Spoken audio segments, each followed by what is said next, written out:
So this is the yeah. Just one. Oh, I didn't.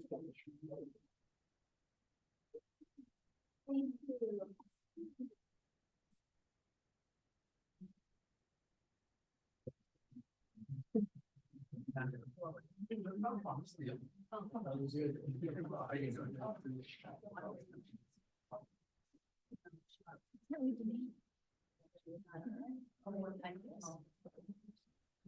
Call to order at 6:05. All board members are present with the exception of President Boak. And would you please stand for the pledge of allegiance?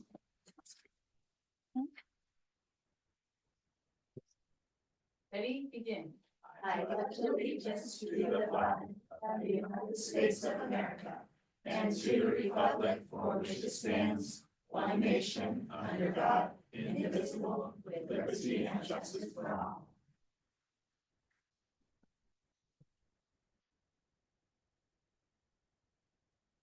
The approval of agenda. Do I have a motion to approve the agenda from the previous meeting? Or today's meeting, right? Sorry. Or this meeting, yeah. Oh, and Sharon, and do I have a second? I second. All right, all those in favor? Aye. Someone. Okay. All right, all in favor? Sorry, everybody has to bear with me. Never done this before. All those in favor? Aye. So, the agenda's been approved. All right, we have one, public comment, Dawn Madrid. Hey, Dawn. I don't have all my stuff for the CECA meeting, but later I'll have it for the general meeting. I was asked on behalf of CECA to come tonight to invite you to something very special this week. They are putting on the production of Annie, and our amazing teachers, Darla Clough and Sarah Gray, do such an amazing job. And they wanted to come tonight, but they're actually helping set up all the props and all of the things. They just do an amazing job working so hard. So I have invitations for all of you, and we'd love you to join us.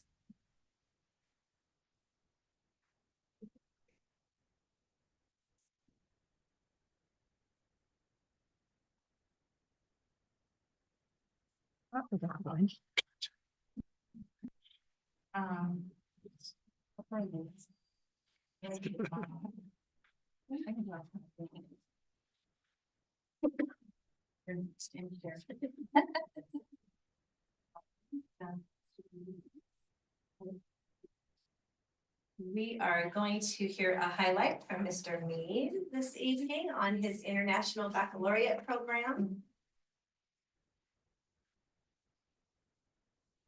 Thank you, Mr. Mead. All right. Good evening, Clerk Miller, members of the board, Superintendent Binks, members of cabinet. Thank you guys for allowing us to be here this evening. And this is actually a three-part presentation. Tonight, you have to put up with the adults, but for the next two board meetings, we're excited to invite our students to share a little bit more about the International Baccalaureate program. And it's a great opportunity because we're going through our evaluation process that I alluded to at our last board meeting. And so we're going to go ahead and introduce kind of an overview, and over the next two board meetings, we'll get into more of the specifics.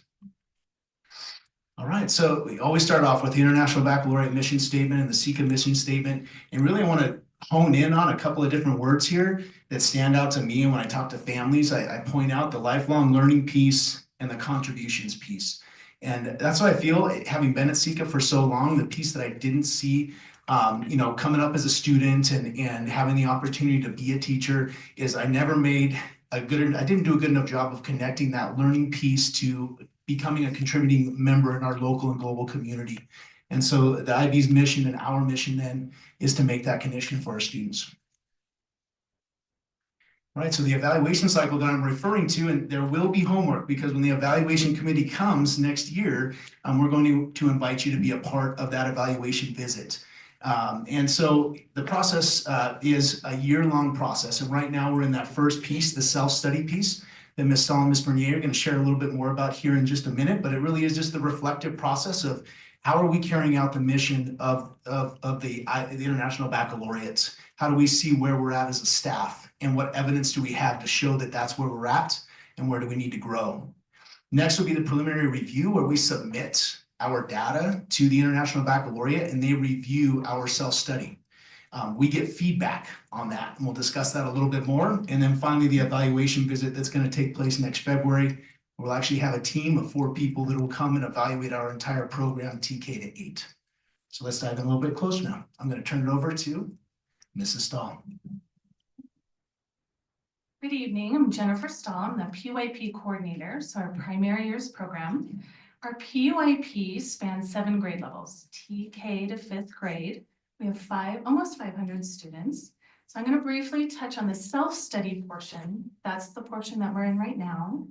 There's some important pieces to that. The first being the IB program standards and practices. These standards provide a roadmap for all IB schools to effectively implement their IB programs. So as of October 2024, there were over 8,000 programs in over 160 countries around the world. And there's 4 areas to the program standards and practices, and you'll see these here. We have purpose, learning, environment, and culture. Not only are we tied at CECA to the California state standards, but we're also tied to these IB program standards and practices. Next, we have our IB policies. We have 5 policies at CECA that relate back to our IB program standards and practices. We have the inclusion policy. It guarantees that all students, regardless of their individual needs, have access to a high-quality education. And second, we have a language policy that focuses on supporting the development of multilingualism and intercultural understanding.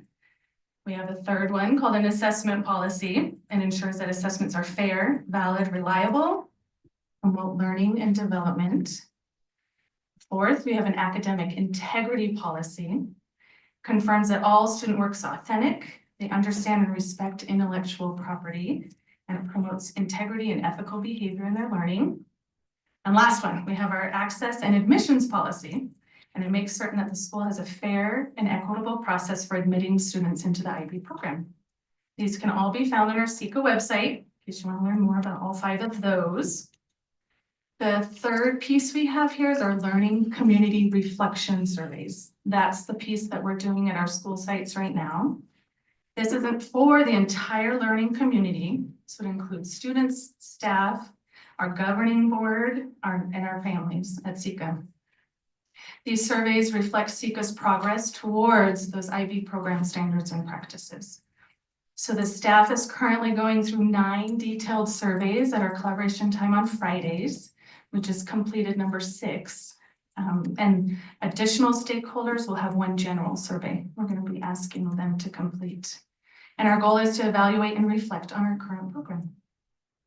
And last, our program development plan. So after all these pieces, we get the results from all these program standard and development surveys that we're doing, as well as the commendations and recommendations from our IB team that'll be visiting. And then we as a staff develop a program development plan. They ask for 2 to 3 plans over the course of 5 years.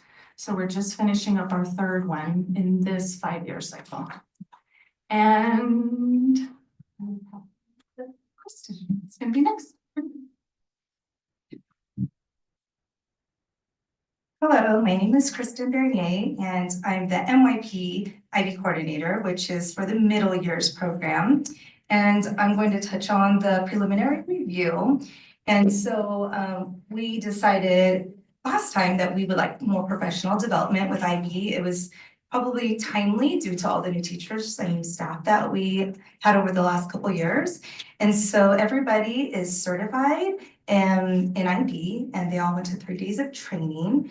And MYP went to their subject area, and PYP went to their grade level for planning. And then we had the inquiry professional development, and that was our whole staff.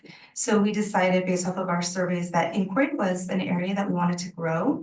And so we hired Trevor McKenzie, who He resides in Canada. He's an experienced teacher, author, keynote speaker, and inquiry consultant who has worked in schools throughout Australia, Asia, North America, South Africa, and Europe. And he has a passion for supporting schools in implementing inquiry-based learning practices. So we went through his, it's called his program for inquiry, and we did that 2023 and 2024, and with the focus of inquiry. And there was 4 units, 15 lessons, and we did that through the Mindset virtual learning portal. And so there was lessons, group activities, and then teacher implementation.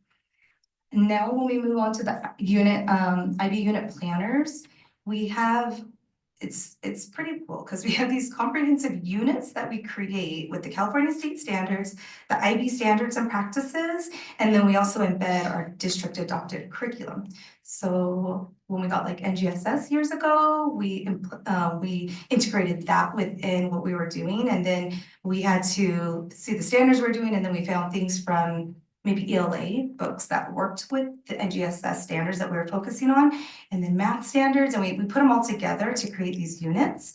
And so in the primary years program, which is the TK through 5th grade, they have this vertically aligned program, and all of those grades have the same themes at each grade level, and then they all take different parts of those standards to address and meet those theme requirements. And so we'll have to send in units for each grade level, and they'll evaluate those. And then for the middle years program, 6th through 8th grade, we have 8 subject groups. And so we have language acquisition, which is Spanish. We have language, arts, and literature, individuals and societies, which is our history, sciences, mathematics, arts, PE, and then design. And so we have to have over 50 hours every year of each of those areas. And we will send in our disciplinary units, which is like mine would just be math. I would send in for math for 8th grade, but we need to have math for all the grades, and then all the different subject areas. And then we also have to have interdisciplinary units where we show that we are collaborating together to make a unit with like science and ELA or science and math. And so we're having teachers work through our TODL program and implementing all of those components that are needed when we get evaluated. Finally, we have, the school-wide alignment is just where we have the alignment with our ATLs. We have that's our approaches to learning, like how we learn. And then we also have our learner profiles. And so a lot of these are built upon each other horizontally and vertically in our program.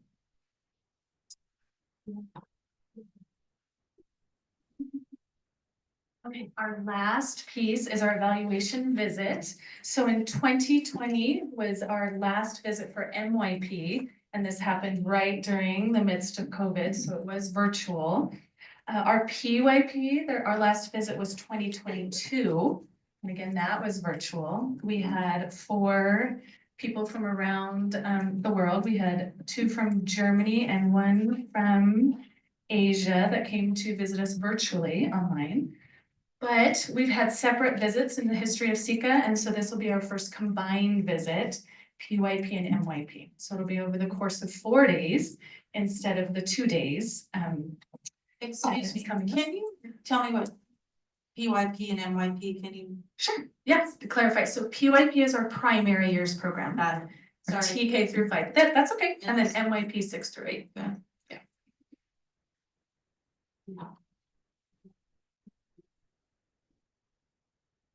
So now coming up, this is my first evaluation as the IB coordinator, so kind of exciting. Nostal's really helping me. But when they come for those 4 days, then they're gonna get to talk to the students, the teachers, the support staff, parents, board members, and district staff as well. And our goal is that our written curriculum that we're sending to them, it should be reflected through the teaching and learning of in the classroom of when they visit. And so we want those aligned. And then they give us feedback, which is it's really collaborative when we meet with them, not evaluative in a sense, where we can learn on our strengths and where we should continue, and then areas that we can grow. All right, any questions?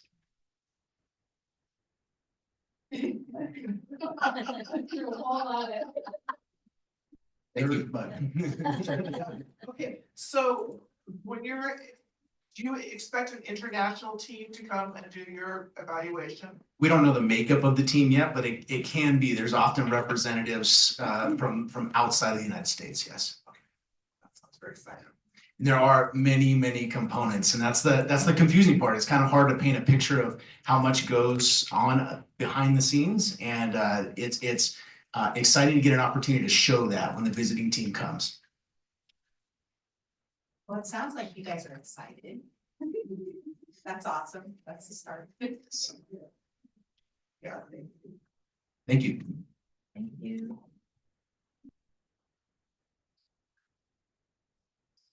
All right, Mrs. Reichman, next. At this month's PPAC meeting, the leadership team went over the presentation of tonight's board meeting, and you can see that it's really exciting. I actually participated in it several years ago. We learned about the evaluation process, including self-review process that the staff is going through now. During collaboration, the staff is placed in random groups to complete the self-review surveys. The leadership team then collates the data and shares it with the staff at the next Friday collaboration. This data is not only important for the evaluation, but also for the next 5-year cycle of learning. Next, Dr. McLaughlin shared one of the potential writing programs that CECA is going to invest in. She showed the connection between the science of reading and the writing program, the cross-curricular opportunities provided by the program, and the training that would come with the program to ensure successful implementation. We also continued our journey, which it almost seems like it's every month, through reviewing book titles from the library. That is all. Thank you. Any questions? Okay, any questions? Oh, thank you so much. All right, next, we're gonna go to 5.01, very interesting item, then food. First, do I have a motion for 5.01? Oh, yeah, move. Second? Second. Okay, and any questions? I have one. Do you want to talk about it? Yeah, I was like, wait, can we talk? Yeah. Tell us a little bit about this. So we are, Ms. Brasher, our counselor, is earned a grant. And so she wrote and received a grant to create a space on our campus for students to have a place to go. If a student's having a crisis, if a student is dysregulated, a place that they can voluntarily go to de-escalate. And so that's great. The problem is we're out of room. And so we're very lucky because Ms. Stahl was willing to give up her office, which is right next to Ms. Brasher, to create this space. And that forced out our school psychologist. And so we were lucky because we were presented the opportunity to purchase the Zen booth. It sounds amazing. It's basically a pop-up office. And so we're placing it in one of our building hallways so that our school psychologist has a space to assess students. Very interesting. I was looking at that. I was looking at the photos. Pretty cool. All right. So I have a question. So is that the space where if a student needs to go and kind of pull themselves together? It sounds like it should be the Zen booth, but the Zen booth is where the school psychologist will be working, and Jen Stahl's office, it has a different, we won't call it Jen Stahl's office, but it will be the space, the safe space that students can go to. Okay, Yes. all right, thank you. All right. Does it look big? I have another question. I know. Is it bigger on the inside than it looks on the outside? Let's hope so.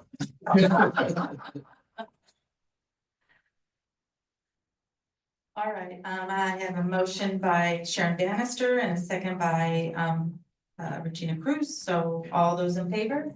Aye. I vote aye and motion passes. The Zen booth passes.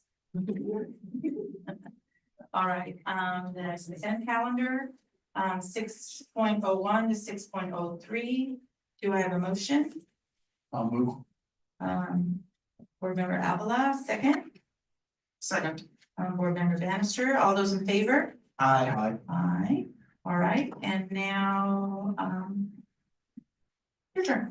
And your, I will comment on the Zen booth. We had we walked it off. In fact, Board Member Avila and Board Member Cruz were at Competitive Edge with me, and we were able to walk it off and make sure that the ingress and egress would be fine. And I believe I want to say 10 by 10, or 10 by 7.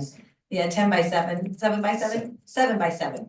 And I took the squares and I walked it off. And then I stood away from the wall and I thought, that's a good size. It's bigger than the office I started in. So I think it's going to work out well, and we're kind of piloting it with CECA to see if it will work in some of our other spaces. So I wanted to support the Zen booth vote. Thank you for that. We'll see how it works out. But also, Mrs. Reichman, it's nice to have you back. all right, any board member comments? Board Member Avila? Ms. Board Member Cruz? Yes, as Superintendent said, I and David were able to come visit your school, and it was a great visit, and I was glad that we were able to see right out the gate. It was the hydroponic growing, right? We could see it growing, and I think that was a great start to our visit, and all the teachers, all the students were amazing. So thank you, Crystal, for helping to facilitate that meeting. So thank you for inviting us. It all sounds good. Thank you for the presentation. Sorry, sometimes I have to ask those questions. When I'm listening to all the fascinating stuff, sometimes I don't know what those mean. And after you said it, I'm like, of course. So anyways, thank you for everything, and we're adjourned. Good job, both of you. I had it printed, but it got rained on. So if you want- Yes, please. I can do that. It'll take me twice as long to read it from my phone. Yeah, if I you, have to go to my Google Drive.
This meeting started and hello, everybody.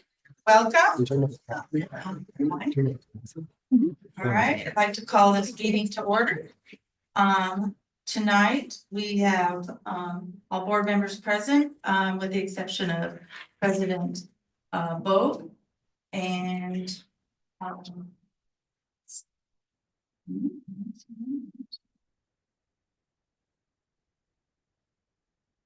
sorry, find my place. All right, please stand with me for the pledge of allegiance. Ready, begin.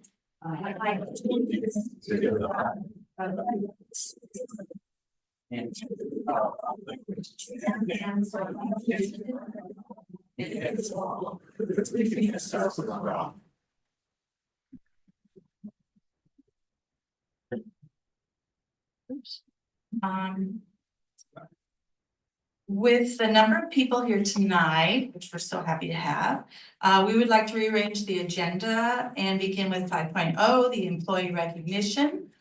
Do I have a motion to approve this change? So moved. Second. First by board member Bannister, second by board member Avila. All those in favor? Aye. All those opposed? All right, then we are going to do one thing first. I'm gonna report out of closed session. Let me get my notes. Yeah. All right. The Board of Education took action on a motion made by board member Bannister and a second by board member Cruz, followed by a 5-0 vote. This includes President Kathy Bo, because she joined us for closed session on the phone. And we'd like to appoint Kathy Pearson to the position of Executive Director for Student Services.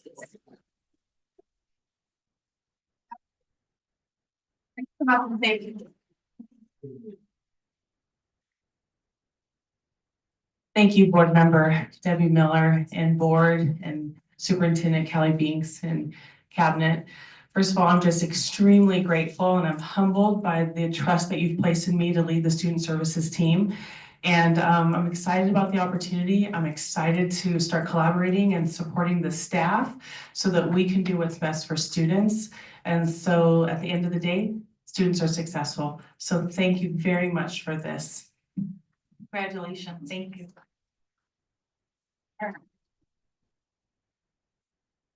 Right, so let's move to 5.01 and Mr. Schwartz. Thank you, Member Miller, members of the board, cabinet, superintendent Bates, and thank you for all of those who come to attend this evening for one of our very special events. Every year, we have the honor and the privilege to recognize a group of our classified employees who were selected by their school teams to be recognized for their exemplary work during this last school year. So we have 16 individuals who we're going to recognize tonight, and it's a huge honor. As all of us know, our classified employees form the backbone of our schools. They feed our kids, they keep them safe, they give them Band-Aids when they have boo-boos, they cut the weeds, they do all of those things that allow us to be educators in the classroom. I'm speaking for myself. When I was a teacher, my paraprofessionals, the people I worked with, were just pivotal to making me excel as an educator. And so tonight is an opportunity for the board to recognize these individuals, not just these 16, but all of our classified employees for the hard work that they do.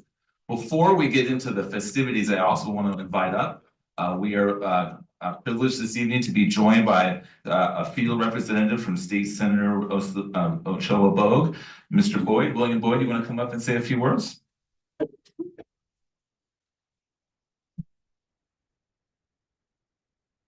Good evening. Thank you for having me here. Unfortunately, the senator couldn't make it. As you know, she's in Sacramento during the week, but she used to be a teacher. She used to sit where you sat and really appreciates what you all do for the community and what the teachers do. And that, that's why we're here, because they go above and beyond for their students, and that's why they're being recognized tonight. So she just wants to say congratulations to all of them and present them the certificate. Well, if I can invite the board to come up in front of the dais, and while they're doing that, for those of you in the audience and for our recipients, we're gonna call your name, just like we do with the students in the award ceremonies. Come on up, we'll cheer, we'll clap. We have some very fancy pieces of paper with your name on it that need to go on the refrigerator or something like that. All of these individuals are super important for the work that they do. And just to clarify, there are different categories in the state, 9 different classifications of employees. So these employees kind of fall in different categories. They, like I said earlier, they do all kinds of things. So in no particular order other than just by category, looking at our secretarial series, if I can invite up from Green Valley High School, Paula Brooks.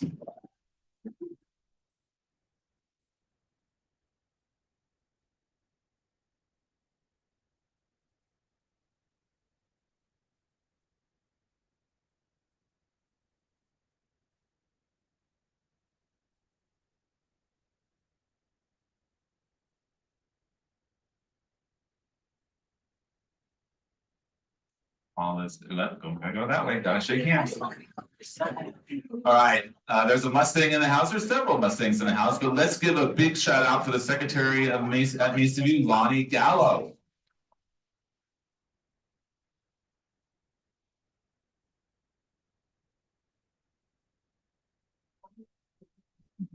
I'll be accepting on her behalf. Thank you.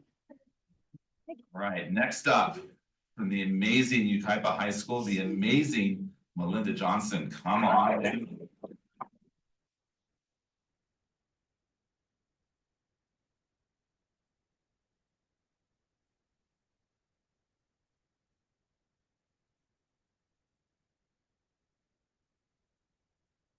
We actually have accountants who work for the district. We have two of them in our district office here. And so among that team and our financial services team, if I can invite up Joette Lucas. Joette.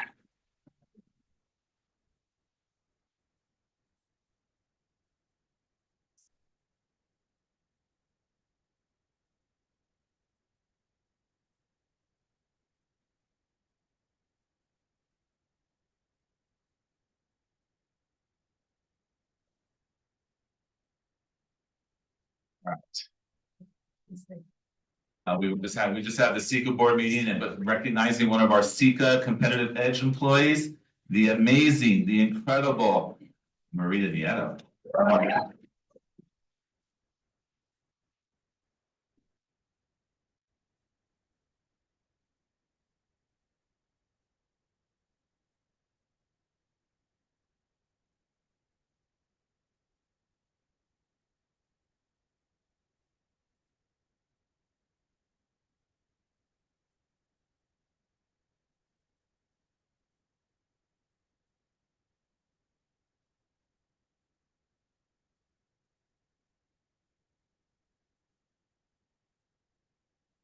Excellent employees, continuing on a great theme.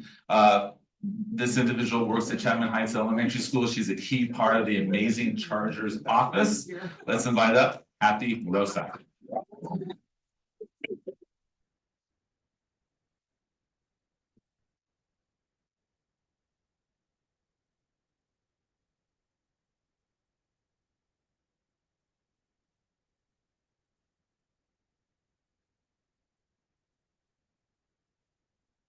Pleasure of working with this individual for several years. She's been in different locations throughout the years, different schools, different places. Currently, she's the health technician at Calamasa Elementary School. This woman is truly amazing for what she knows about taking care of kids as a health tech. Let's invite up Catherine Chalice.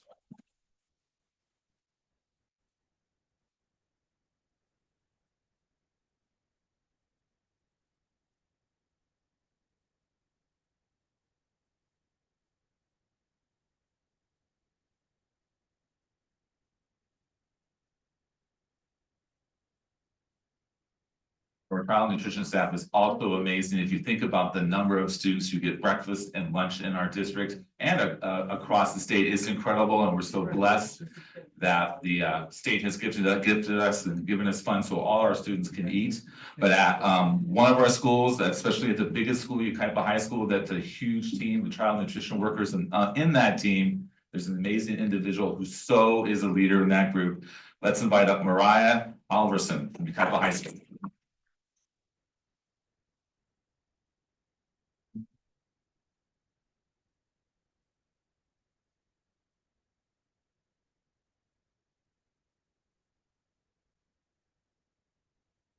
In our district, we have paraprofessionals. We have paraprofessionals who work in special education. They work on our transitional kindergarten classes. They work with ELs, our English learners. These paraprofessionals help us in so many different levels. So from Dunlap Elementary School, a true Dolphin, let's invite up Eric Catalan.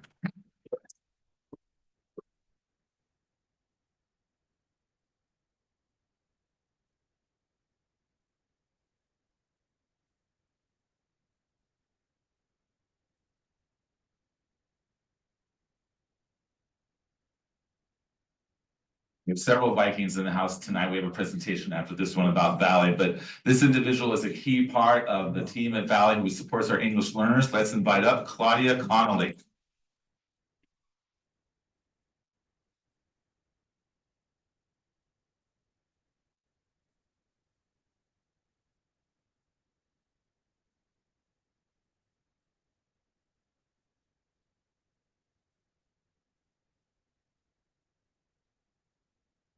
You may not know this, but we have a preschool in our district. It's housed at our Early Childhood Education Center at the top of Avenue H. They work with, believe it or not, 3-year-olds in our public school system. It's amazing. And our paraprofessionals there are a true team working with our teachers there. And so this individual has been at ECEC, Early Childhood Education Center, for several years. I'd like to recognize Tina Cower. Tina.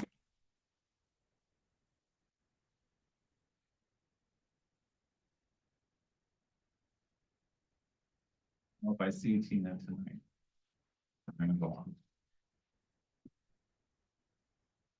All right. No, Mr. H at Ridgeview totally values this paraprofessional. Let's invite up Brittany Price. Brittany's amazing.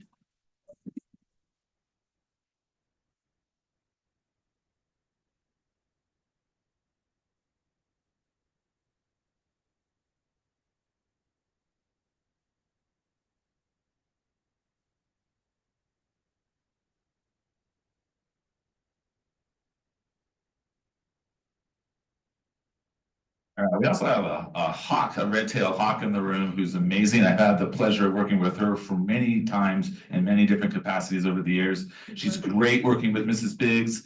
It's a team effort in that classroom. Let's invite up the amazing Denise Hamilton.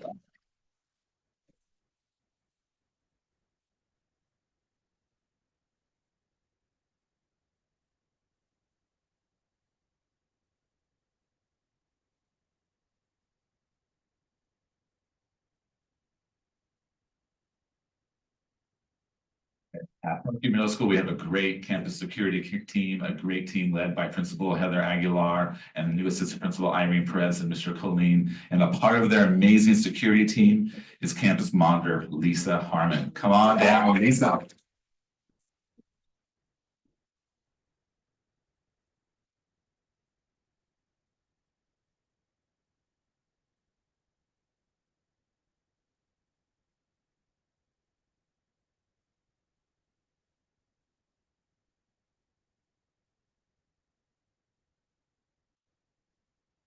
It would be remiss not to recognize a Phoenix from Oakview Education Center and High School.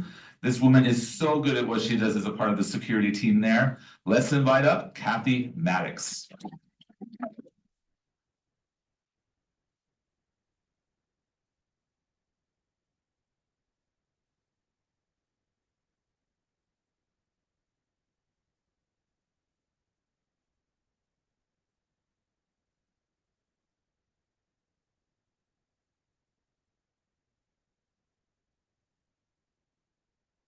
Number 16, this individual isn't able to be here tonight. He had a family commitment that he could not miss.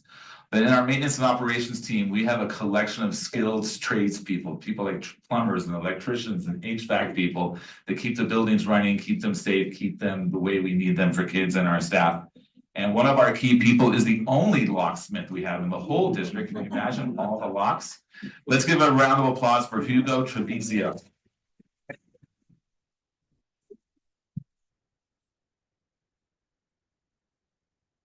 Folks, we're gonna, Mr. Bradley, maybe you can help us. We're gonna take a group photo the best we can. And if you are in the audience, and you want to creep up to the front to get that Pinterest or Instagram moment, you're welcome to do so. So this never happens. Everybody's like really close to the same height. You guys are both gonna have people.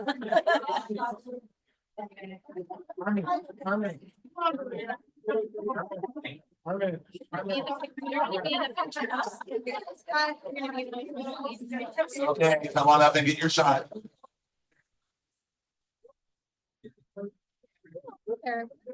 I'm actually. No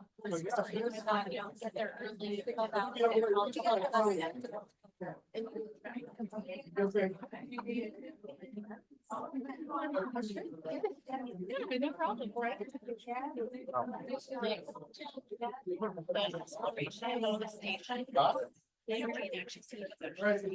That hurt. Yeah. So I have to leave by. Yeah,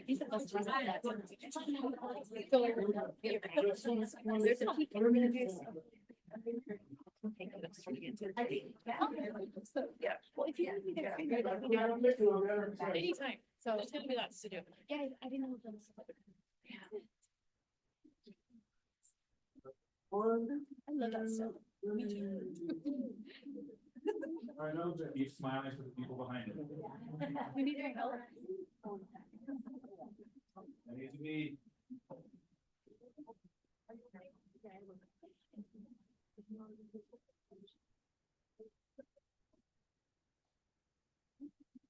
All right, let's give them a huge round of applause.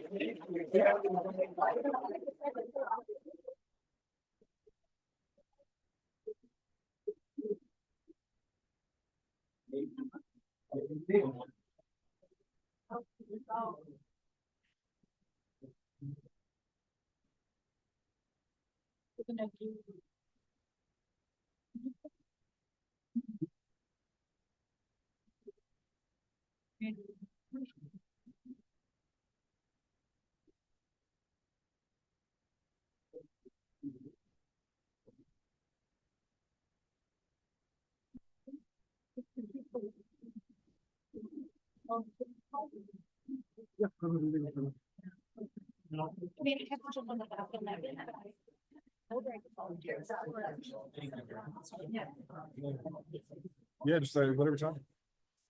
Yeah. I won't be able to do it all day.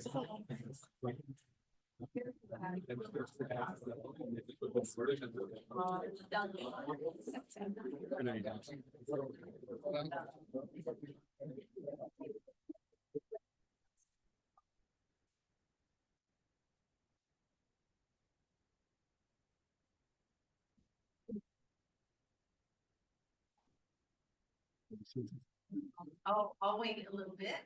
I know there's lots of pictures going on out there. Madam Clerk, I would just like to add that these services, support services here are really what makes the district run. I met somebody who said that these are the kind of people where the rubber meets the road. Without them, the teachers couldn't do their job, the administrators can't do their job, and everything just stops. So thank you from the bottom of my heart. I truly appreciate what you do and for not only for our district, but for our community. Thank you, that was very well said.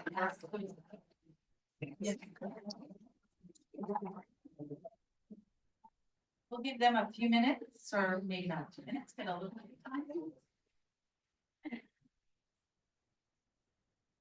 I know, it's very exciting. I like that. I love it. Well, and I will point out that because we have hired so many people that are from the community and attended our schools. I know of one example that Mr. Bond, who taught 4th grade, was here because one of his former students was receiving an award. Oh, that's neat. And I'm sure that's not the only one. Yeah, that's neat. That's neat. I love it. I love, there's so many people here to support their people and our people. Okay, all right, so we're gonna move on to 4.01, Superintendent Binks. Thank you, Clerk Miller. I'm gonna invite Mr. Rexstad from Valley Elementary to join me, please.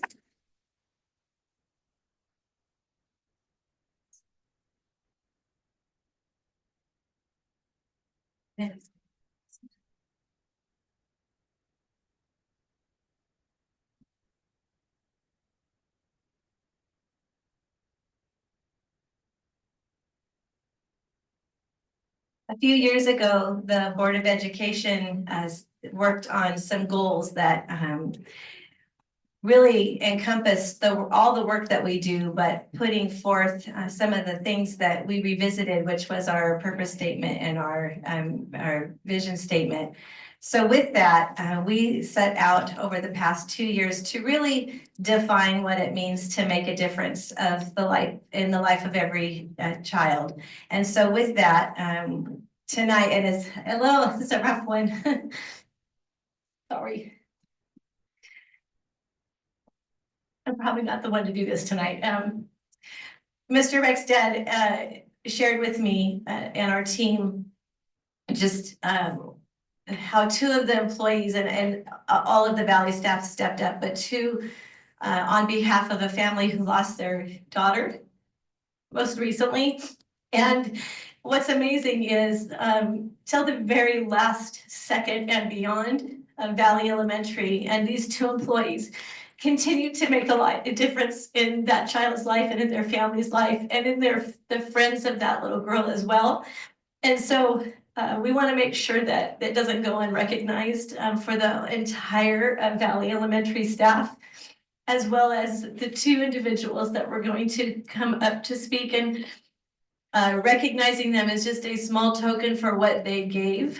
And we just want them to know how special they are. Now, everyone does such an amazing job every day for kids. This one, they truly did everything they possibly could to turn what was a very tragic situation into something that was palatable without causing more worry to the family, just took control. And so, Mr. Rexstad, would you share a little bit about Ms. Roman and Ms. Knapp?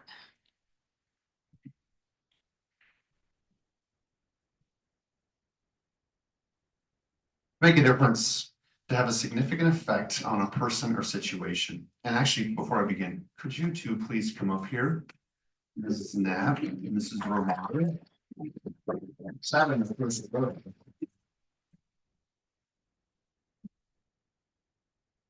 Put your heart at ease. Mrs. Bing said something about you speaking. She didn't mean you speaking. She meant me. Just so I'm sure you know.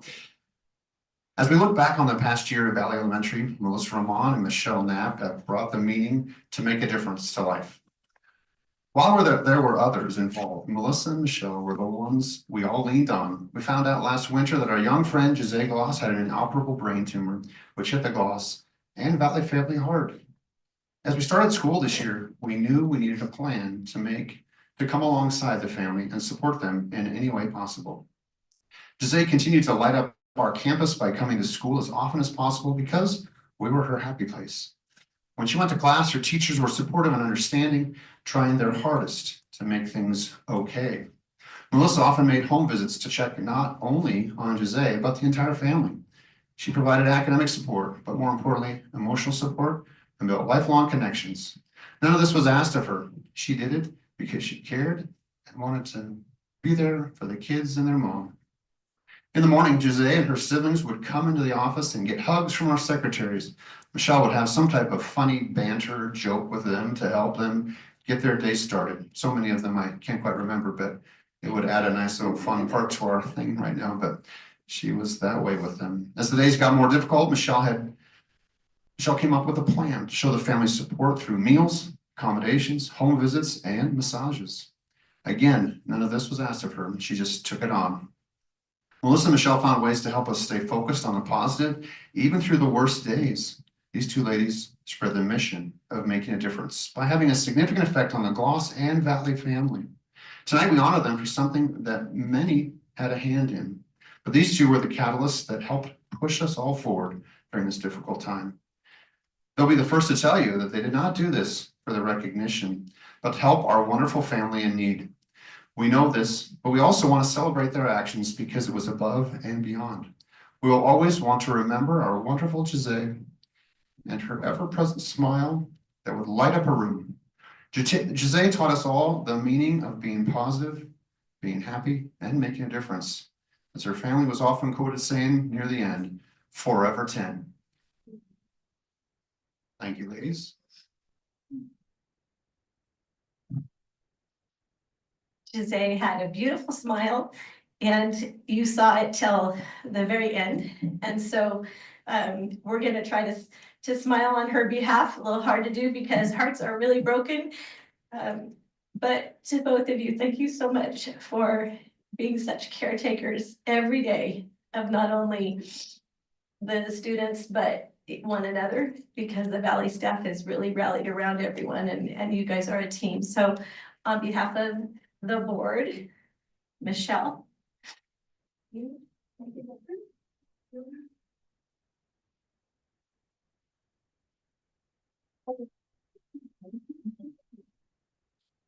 And I'm gonna ask the board if you would come stand here on the side and just be able to give a hug and shake hands. We'll forego the picture this evening. And Melissa, thank you so much.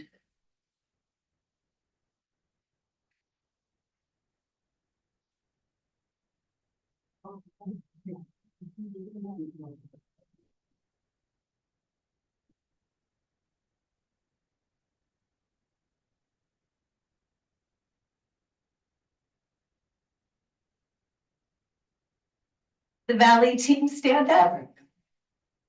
You're about right. Thank you to all of you.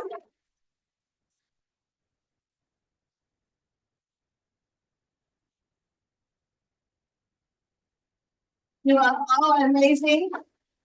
We want to thank former principal, Mrs. Kathy Miller, as well, and the Miller family, as well as the Rexdad family, for all that you guys do. So thank you so much.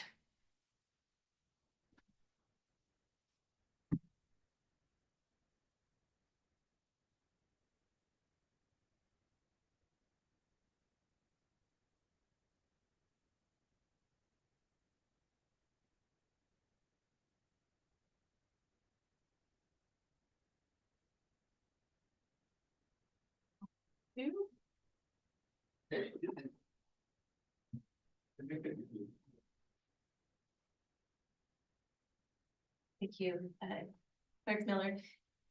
Continuing with the Valley theme right now, Mr. Rexdad, who is our newest principal, is going to come and share the highlights. And you've seen the highlight as the family of Valley rallies around one another and around their students.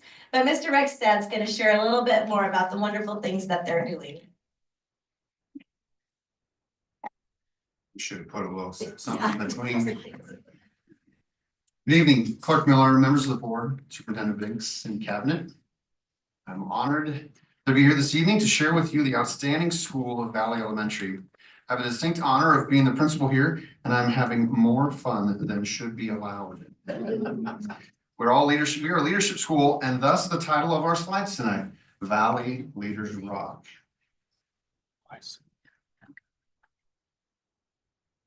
Excellent. Sorry. That's okay. No, it's no problem. As it says here, as a new principal at this amazing school, it's been important to focus on some key aspects: improvement, communication, and inclusion. And that's our amazing group right there. These three aspects may seem small, but it was a point that I wanted to work on with our team this year. As it says on the next slide, congratulations, Valley Elementary. We are pleased to report a highly successful year characterized by substantial growth. Key indicators include increased student attendance, measurable academic improvement, and the continued positive impact of our ongoing positive behavioral interventions and support, or PBIS, implementation. Slides. So there's a few key things we looked at that were some great achievements. Attendance, as it says here, we are pleased to report sustained improvement in chronic absenteeism with reduction of 8% from last year and 9% from the year before. In improved academics, we are achieving measurable gains in the CASP results across a wide range of student subgroups, and we'll look at a couple of the improvements there.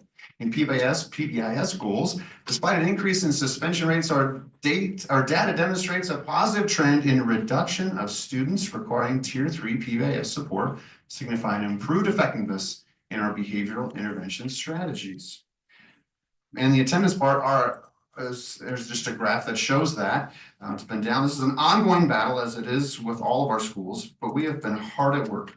I've passed this torch on to Melissa Crosby, our Dean of Students, and she continues to have good outcomes as she meets with parents, students, and teachers in our bi-monthly SART meetings. In our PBIS goals, this district-wide program is positive for us, and we want to strive for our 4th Platinum Award.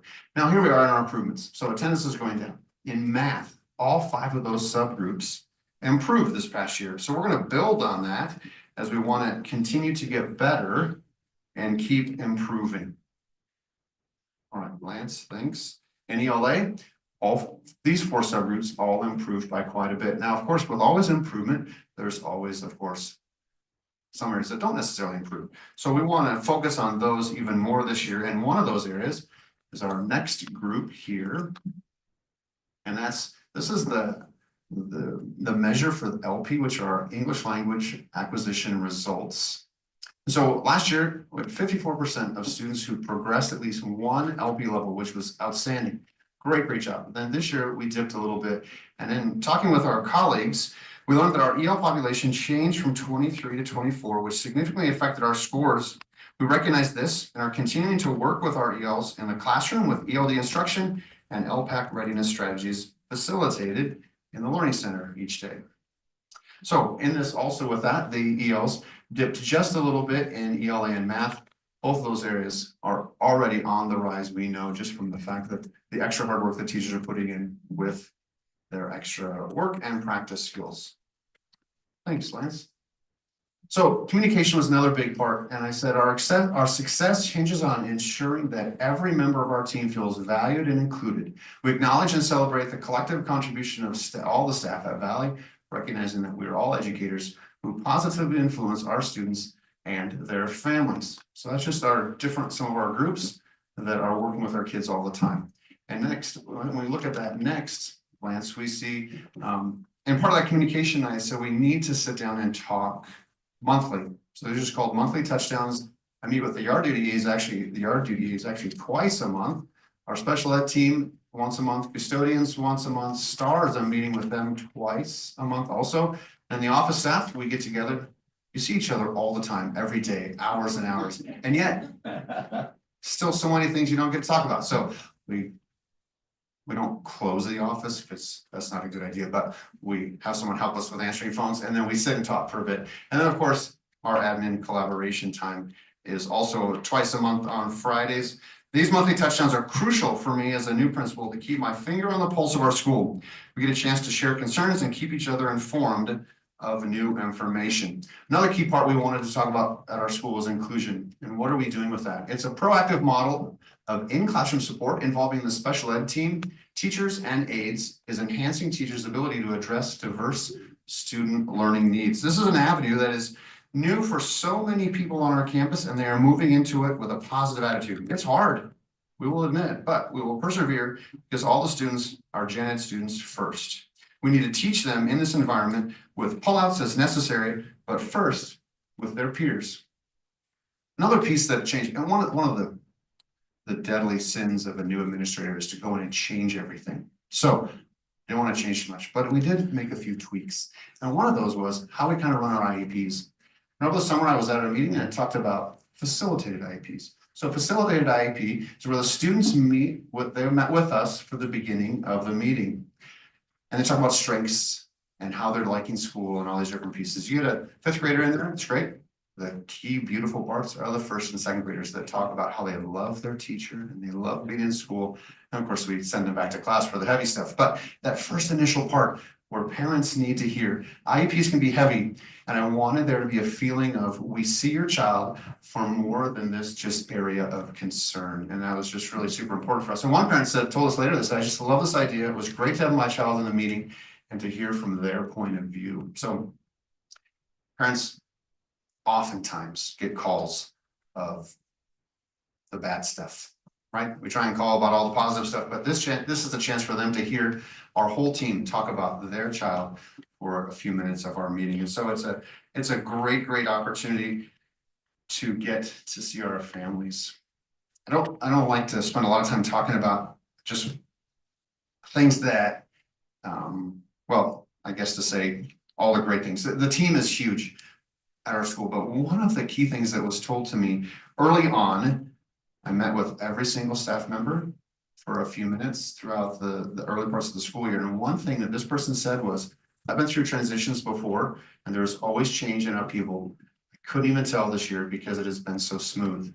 And that was a feeling of, okay, well, first of all, it was about 6 weeks in. So, you know, everything was smooth at that time, but you know what I mean? It's just this feeling. And I met with all these folks again this past month and in grade level groups and custodial groups and all their different groups instead of individually. And that person said the same thing. It's still been very smooth, and they were very happy with that and how it's worked. And I wanted to meet with those folks to give them a chance to share. And so I asked them questions about their role, their goals, their perfect administrator, what they thought that would look like, and any questions or comments they may have. And this was one of the responses that I was given. So one of those things that was not going to be changed at Valley Elementary was carrying on the leader in me. And if you're not familiar with the leader in me, we can talk another time because this is not the place for that. But this idea that we're a leadership school. So every year, you may remember, I invited everyone to come to our leadership day. Don't worry, there'll be another one next year, okay? And I'll invite you again. But this particular year, we changed things up a bit. Instead of having an outside speaker come in, we chose some student speakers. And we had a little competition, a speech writing contest, and we chose a few kids, a 3rd grader, a 4th grader, and 2 5th graders. And these are just excerpts of their speeches. One student said, "The habits gave me a chance to see myself as a leader and creating positive change as a leader." Another student said, "The leader in me didn't just change me as a student, it changed me as a person in general.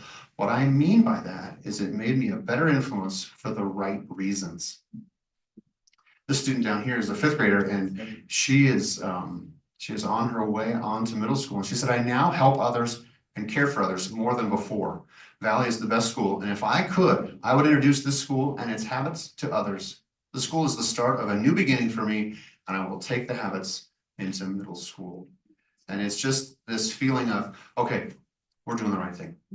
It's something that they will continue to move on to with each year of Leadership Day. This was our 8th Leadership Day, and we started off with our traditional Friday flag, singing the national anthem together as a school, doing all kinds of great things. These student speakers came, and then after that, we were going to have some tours. But before we had that, we had the Habit Mingle. And the Habit Mingle was a chance for more students to come out into the quad, and they each had their own, imagine the old days, not the old days, we still do it, but not as often as we see it, but science fairs. So they have their science boards up, but they're talking about habits instead of science. And each group rotated around, and I think that when they left, they got a little bracelet that said, "This is the habit." So now they are officially known, because you get kids that stand up in front of you and speak, and they say all these great things about habits. If you're a person or a parent that hasn't heard a lot about it, or you're a guest from our outside in the community, what are the habits? What are you talking about? So all 8 little stations, students led discussions. They led puppet shows. They talked about big rocks and little rocks. They talked about just using their habits and what each one meant. And it gave them a chance to share that information with others. And it was just a great time to see. After the Habit Mingle, we went on some classroom tours that were led by students. You don't see any adults there that are teachers or other school leadership. Those are all students leading those tours, 3rd, 4th, and 5th graders, having a great time, answering questions, leading them around campus. And then when they would do that, they were each leading 8 to 10 students. Each group led 8 to 10 adults, were guided through the classrooms where the students shared about their WIGs, their wildly important goals. You can see here, kindergartners sharing with guests their leadership notebook, accomplishments, goals and things that they've done throughout this school year. And it was just a great opportunity for them to hear what's going on in these little kids' lives. And a couple more. was always good to have a good listener. Thanks to Captain Walker for coming and listening to that young man share about his celebrations. It must have been serious because when it happened to be that Captain Walker and Lieutenant Scoville and our school resource officer, Deputy Perez, were all in the same group. So they walked into a TK room and a kindergarten room, or a first grade room. These kids they straightened up, let me just tell you, right? Okay. So it was an amazing time. This was just this past Friday. And as we go on, Lance, thank you for that. Leadership is not about being in charge. Leadership is about taking care of those in your charge. And I put this here for two reasons. A little bit about this picture is, it was back to school night. So it was my first day as a principal. Wow, what a day it was. I was exhausted there, but you can't tell. One thing you have to know, or you'll find out, is I'm a bit zany and want to remember things. This pose will always remind me that I am also being taken care of by our district leadership. And they do take care of us all extremely well. So thank you for all of you as we continue down that. And so the zaniness continues, Lance, as we move on. This is the group that I will take care of, but we need to remember our why. And in elementary school, it's about having fun and making memories for kids. And so we're kind of crazy and funny and weird, but we're having a whole lot of fun. As we look to the future, I continue to have more fun than I should as Valley's leader. We're going to keep looking to the future for improvement, communication, and inclusion. Thank you. As we continue to look to the future, please come by and visit anytime you'd like, and we'll give you a tour of our campus, but by students, of course, so you can feel the culture that exudes, making a difference in the life of each child. Do you have any questions? I just have a little something to say. Very impressed always with the leaders and all the students, always led by the students and all that. And just a little side note, my daughter, when she subs there, she's just truly amazed. She comes home and all she does is talk about everything about Valley. So I was trying to figure out a way to put that little TikTok thing in here, but it didn't quite work. That was. She told me, don't tell them about the TikTok, obviously. Well, you know how social media works. I think it was in her office 10 minutes after she posted it, because it was an amazing testament to what she felt, and we thank her for that. So can't wait till she comes back. Thank you, Chris, for keeping it going. Thanks, Ms. Master. Sure will. Having tons of fun. Tremendous fun. Thanks. Ms. Cruz. Oh, I do have a question. Yes, go right Okay, ahead. back to the beginning of your presentation, and you said we were having trouble keeping the EL students achieving at the same rate. Mhm. And you said that, how did the population change? The kids that I think really helped us get those higher scores graduated and moved on. And then we also got some other kids that came in that don't speak Spanish, which is the language we're used to helping kids with. And we have a couple students came in that speak different languages. So we're just learning to adapt and figuring out how to get their needs met as best we Okay, can. and because my understanding is, I think we're picking up more international students. We've got a Syrian population now, among other things. Yeah. Okay, so I just wanted to clarify that because every year is a new challenge. That's right. And every time the community changes, we have to adapt to that. Yep. So, yeah, I know you will meet that challenge. Thank you. Appreciate that support. Okay, so tremendous job. Is there any Valley staff in the audience still? Right, let's raise up, please, guys.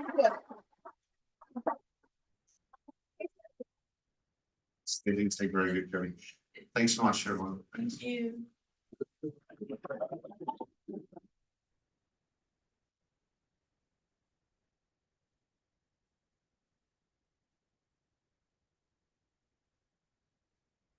Now we're gonna move on to 4.04. Wait.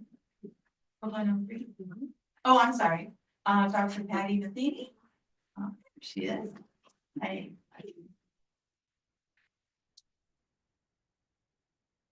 Much fun.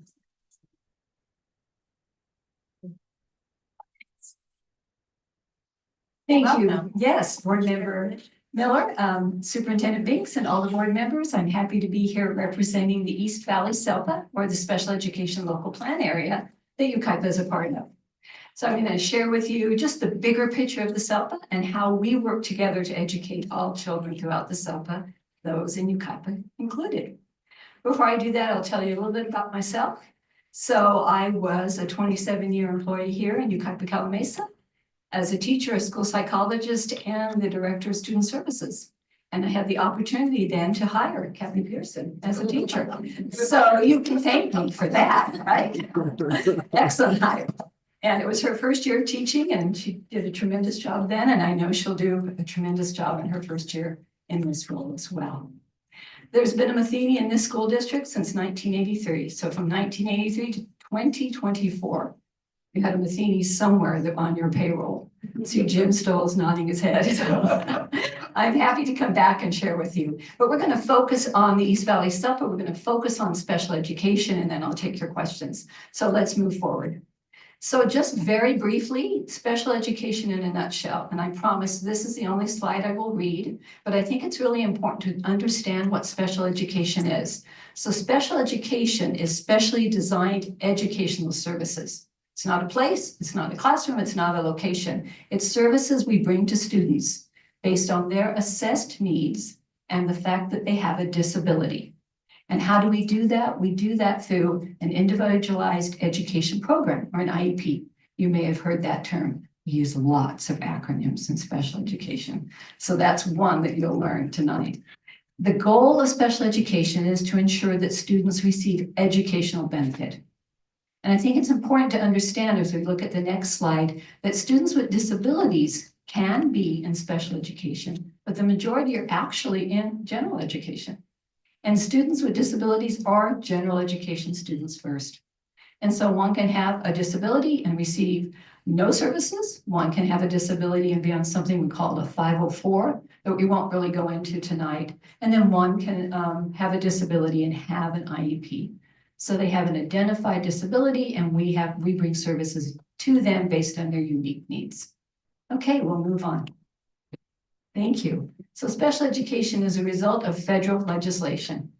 And it's exciting to share with you that this year is actually the 50th anniversary of that piece of legislation. So it was signed in 1975 by President Ford. We'll be celebrating that in East Valley SELPA, so some of you will be joining us for that celebration. It established a couple of really important tenets of education, specifically that students with disabilities are entitled to a free and appropriate public education, with the emphasis on public education. And that is to occur in the least restrictive environment. So there's those two important acronyms, FAPE and the LRE. And basically LRE means that they're going to have access to the general curriculum to the extent that's possible to meet their needs. So we have this federal legislation, and then what happens? The federal government says, hey, states, you go and do this the way you feel best, and we'll provide you with a wee bit of money to do it. And so what has happened in California, we'll move on, is that California developed something called these SELPAs, these special education local plan areas. And within that, originally, back in the late 1970s, most school districts were part of multi-district SELPAs. So we came together, just like the East Valley SELPA still does, with other districts to meet the needs of students with disabilities. But now we have 75 that are multi-district, 52 that are single district, and 5 that serve the needs of students in charter schools, so charter SELPAs. We'll move on. The East Valley SELPA. So we educate together with all of our districts. We have 5 districts, plus a small portion of the county schools. So we have Colton, Redlands, Rialto, Rim of the World, and Yucaipa Mesa, as well as that small piece of county schools. You're going to see some data here. The data is different on each slide, so let me take a minute to explain that to you. Within the East Valley SELPA, we serve more than 11,000 students with disabilities. Of that 11,000, 1,441 are here in Yucaipa Mesa. So that's about 13% of our population. Our 3 biggest districts are Colton, Rialto, and Redlands, and they have been historically. RIM continues to be our smallest district, and then our districts choose to have students in county to have their needs met. And county also operates juvenile hall and all of the community day schools that are within the East Valley SELPA. So every community day school in San Bernardino County is within the East Valley SELPA for special education purposes, as is juvenile hall. And so together we have more than 11,000 students with disabilities. We'll move on so that you can see some other data. How does that look nationwide? Nationwide, there are about 7.5 million students with disabilities. That's about 15% of the student population. In California, it fluctuates. Last year, well, the data was from 23-24, about 13.5% of the student population were students with disabilities. That was more than 800,000. In the East Valley SELPA last year, we were a little over 11,000 or 16%. Yucaipa was a little higher. They had about 19% of the students with disabilities, but this year, I'm happy to report, if we move to the next slide, we've reduced that in Yucaipa Calamesa and come down to about 17% of the students in this district have an IEP or have an identified disability.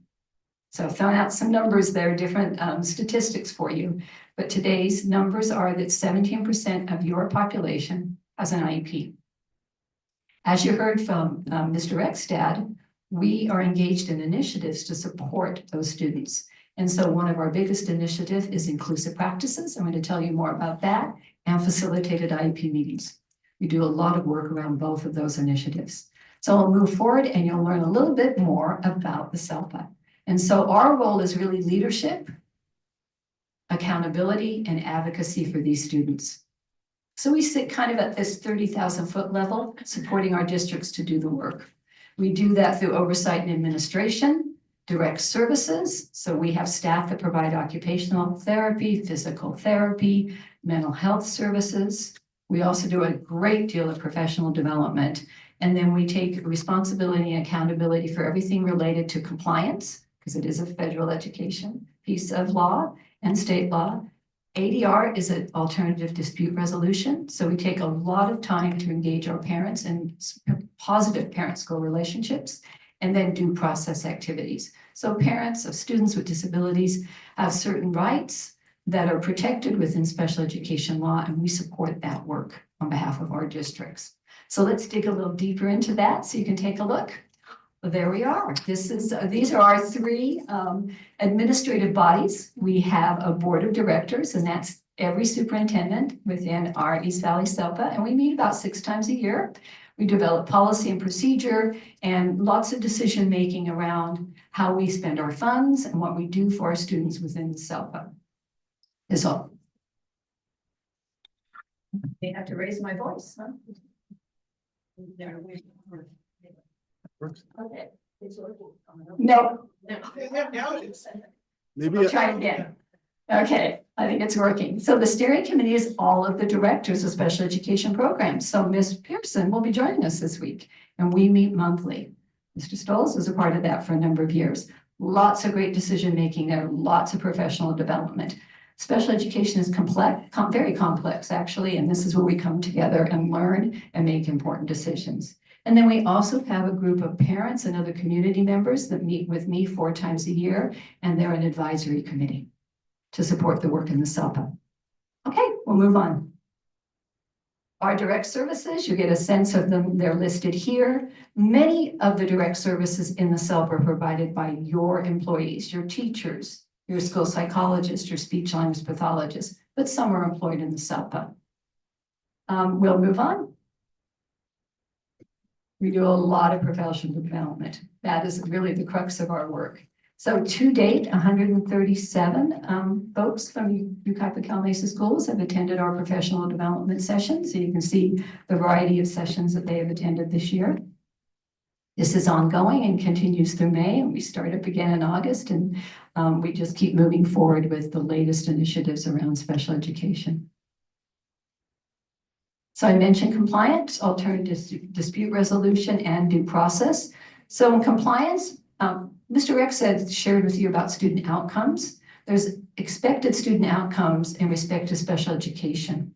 And those relate to timeliness of IEPs, for example, but also student performance. And so there's data collected annually. We call it our special education report card. It's an annual performance report, and every district gets one of those. And so I'm happy to report, we can see on the next slide, that Yucaipa has been doing very well on their indicators and their compliance reports. And in respect to where the state assigns any kind of level of need, they're the next to the lowest. So bravo, UKIPA, that's on the next slide.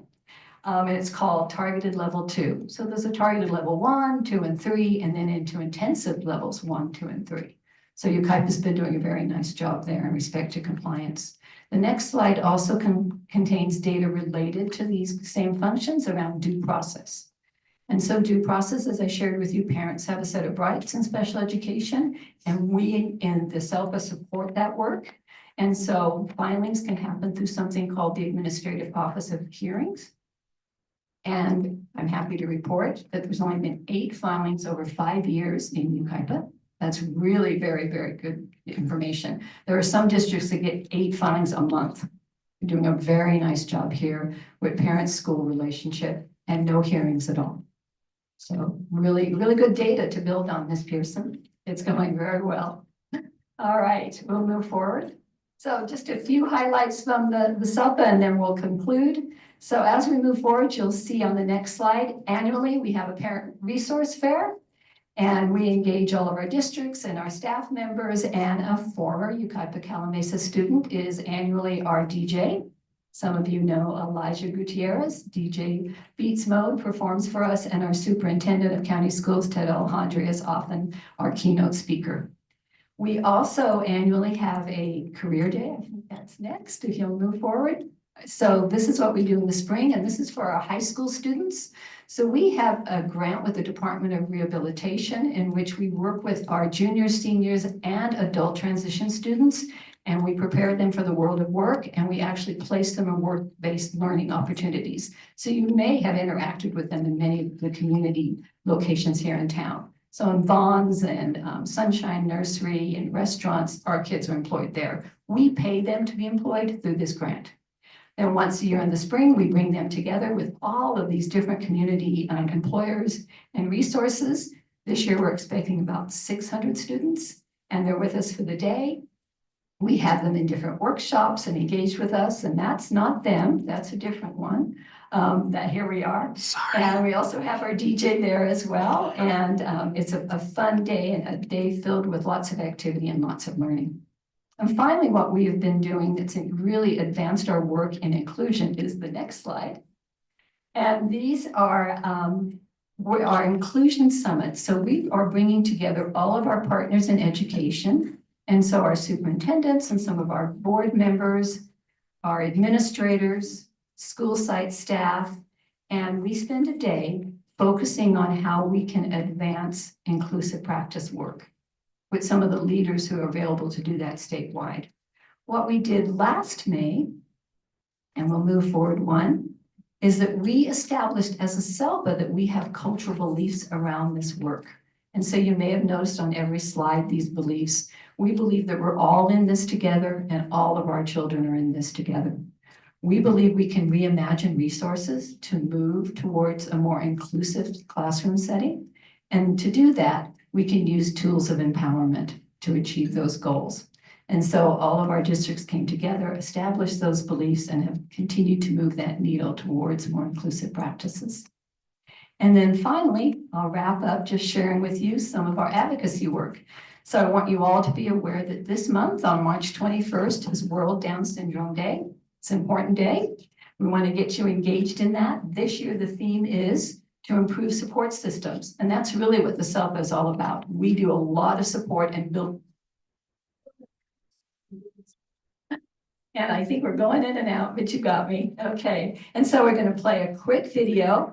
We had a theme of rocking. This one is rock your socks. So every March 21st around the world, we rock our socks for International World Down Syndrome Day.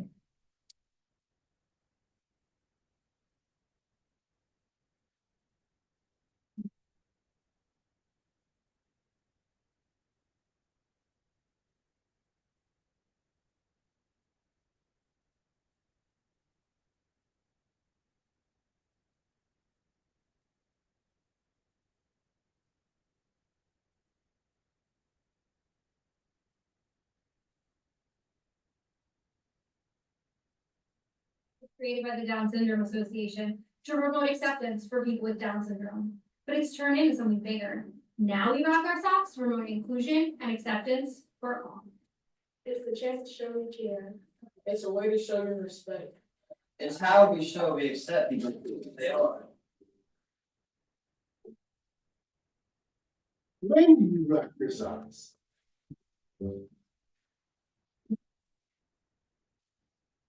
Rock your socks. Thank you very much. So March 21st down to today. March 21st roll down to today. You can rock your socks. It's amazing. Rock your socks.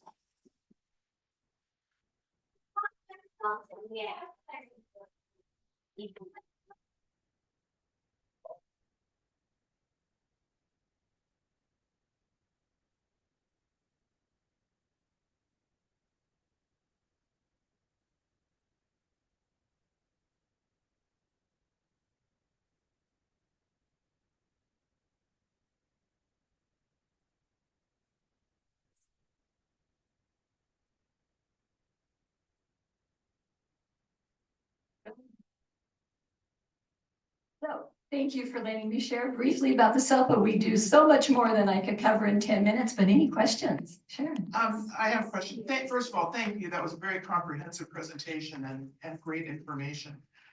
So my question is, so since this is it's federal legislation that for individuals with disabilities, be included in school and stuff. So who administers that? What federal agency administers that? The Department of Education. Okay, so today, people in the Department of Education were told to go home. Mhm. And their offices are closed for security reasons. And they're told to work from home tomorrow, tomorrow. I don't know about what happens after that. So what impact do you think that's gonna have on the SELPA and the programs that we run for our students? Yeah. So excellent question. I didn't go into the advocacy work or the work that I've done professionally. So I spent 5 years on the executive committee for the State SELPA Association and worked closely with CDE and indirectly with Department of Education out of Washington, DC. We do a great deal of lobbying work. So we have lobbyists working with us now. We're also working with other advocacy groups in the state. We are concerned. One of the things to keep in mind, particularly in California, is that the federal government only supports about 9% of the costs. So the loss of money would not be as great as it may be in some other states where it's a larger percentage. But still 9% represents many, many jobs. And what I know when I was here and what all of our districts do is we use those federal dollars to pay our classified employees. Right. And our classified employees, as Jim so eloquently shared and all of you recognize tonight, they're the backbone of our classrooms. They do a great deal of work with our students, and so that money could be at risk. What we are learning through our advocacy work is that the intention may be to move IDA to Health and Human Services and to distribute the money through that department. And how we're learning that is there's a bill in Congress proposing that. I have no idea where that will go. Okay, so Health and Human Services also is in charge of pandemics and all that other stuff. Okay, so whenever we get a budget and we have to go through and when we're involved in negotiations and stuff, we are reminded that we're in a declining enrollment situation. So the money that we have already is decreasing every year. So we already have that concern. We also have the concern that even the level of funding that we get for our special ed program has never been fully funded. And if somebody could remind me, I don't remember what percentage. Oh, I have that for you. Yeah. So on average, each district contributes at least 65%. So the federal government is already paying just a fraction About what it costs on us to average take about care of our 9%. children. Mhm. And the Even- state about 25 to 30%. The rest comes from each district. Okay, and our funding is decreasing because of the way we're funded. So I'm very concerned. Yeah. Not only what happens to our special ed population, our children who are the most vulnerable, but what happens to everybody else too. And I think everybody should be extremely concerned. And if you're so concerned, You want to call the people that vote on our behalf. That's my soapbox for this evening. And opportunities to advocate, I forward to Ms. Binks, and I know she shares with all of you.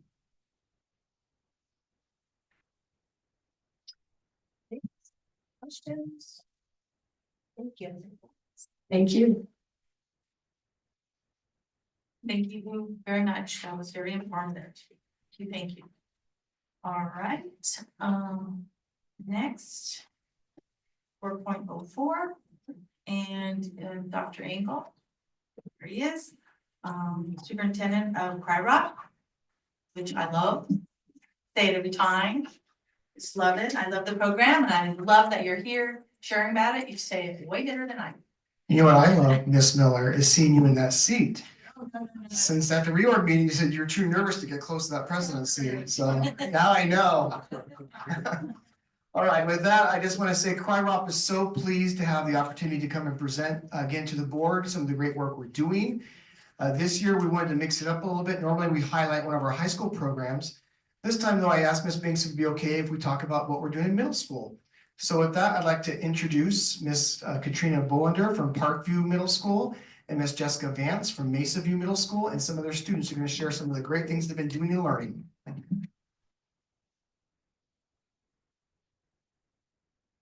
Good evening, everybody. Good to see so many people that I so love out here too. My name is Katrina Bollender, and I'm very honored to be here tonight to represent not only the ROP, fabulous ROP organization, but also the Yucaipa School District, working in Parkview Middle School. Good evening, I'm Jessica Vance, in the process of changing. And I'm excited to be here representing ROP as well after 9 years of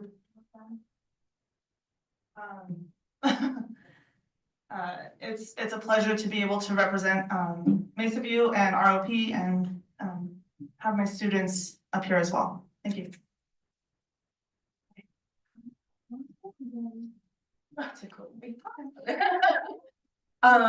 So we are here tonight just to let you guys hear from our students about our program that we have at Mesa View and at Parkview Middle School. We teach middle school career exploration, and it's a very, very fun elective that takes our students and gives them a chance to actually, you know, we're always telling our students, don't be selfish, don't think about yourself, think about others. But in a very positive way, we want our students to think about themselves. We want them to be thinking, who am I? What are my gifts? What are my talents? What am I interested in? And then taking all of that and exploring career options for their futures. Do we expect that they're going to have their futures mapped out at 13 years old? Absolutely not. But we think that they deserve an opportunity to kind of see what is out there and then directly align that with what's going on at the high school level. And then the high school takes the baton and shows them what's going on post-secondary.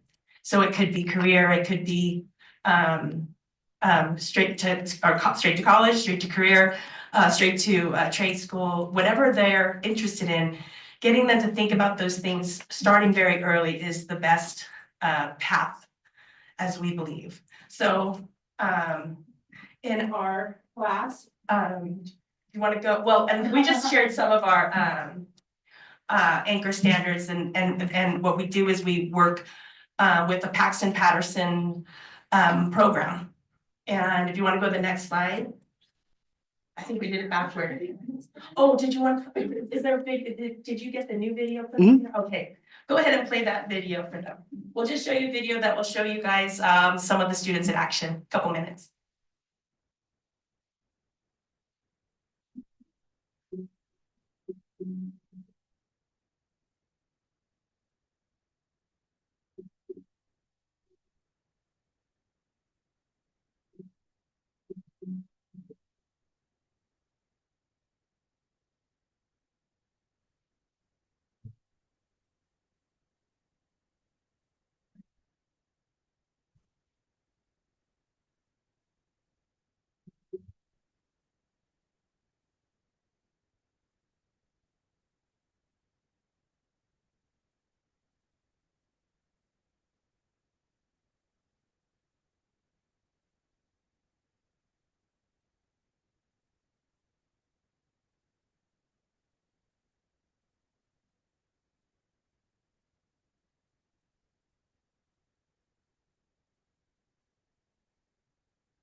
So Paxton Patterson is college and career labs that we have in the class, and they are very interactive, hands-on. So the students are self-paced, teaching themselves kind of, while we're there more facilitating their learning. So there are different careers that are highlighted, and they relate to the classes that we offer at the high school. And they have a lot of the, like I said, the reading to build towards that hands-on experience that they're able to do, and they relate to things that are in the real world. And on top of that, in addition to what Paxton offers, we like to supplement with guest speakers and our own lessons of financial literacy, college and higher ed opportunities. And anything else you want to add? I think that. Yes. They're here to share a little bit about their experiences. So go ahead and go to the next slide. And these are just some of the questions that we asked them, and we're gonna let them take over.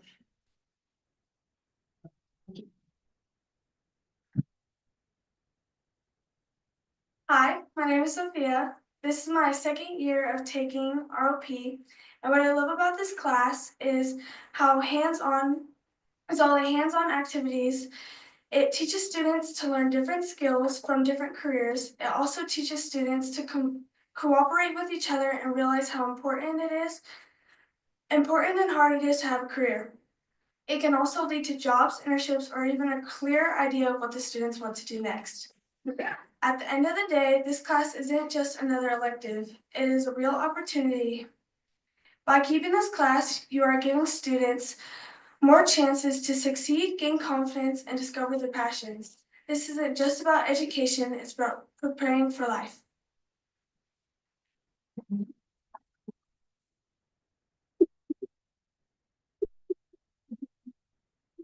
Hi, my name is Riley, and I've been in all of the RP class for a year and a half. And things that I have learned from this class is a lot of different careers and multiple things that you could do in different careers. And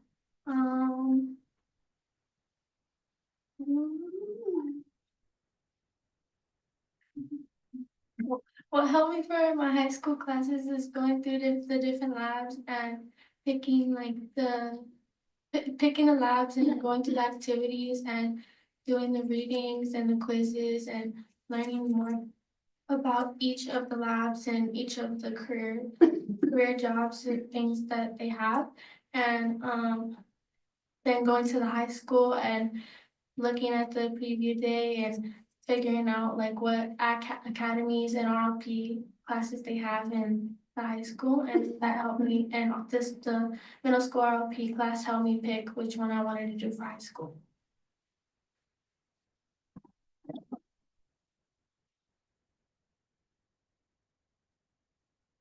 Hello, my name is Travis. This is my first year taking RP. It is nice to meet all of you. I've never done this before, so. Yeah, thank you very much. But to be honest, I feel like this class is very effective in what it does to teach you and get you ready for high school, because this class can help you teach a lot about things that you like to do and you don't like to do. It can teach you your favorite things and all that, and then it can kind of prepare you for the classes that are coming up. And why I feel like a lot of kids should take this course is just so that they can get a feel for things they like. Because some things they think they like, but then when they realize how hard it is, it's not as great as they thought they would. It's not as great as they thought. But so then they can get a feel for things that they actually like and they think is personal and easy in their opinion. So then they can just do it and learn the easy way. Learn whenever you can. You gotta learn now, or it's not gonna be great for college and high school. Yeah, let me tell you, you gotta keep learning. It's a lifelong game. I have an iPhone. No matter what age, you're always learning something. That's right. Yeah, thank you very much.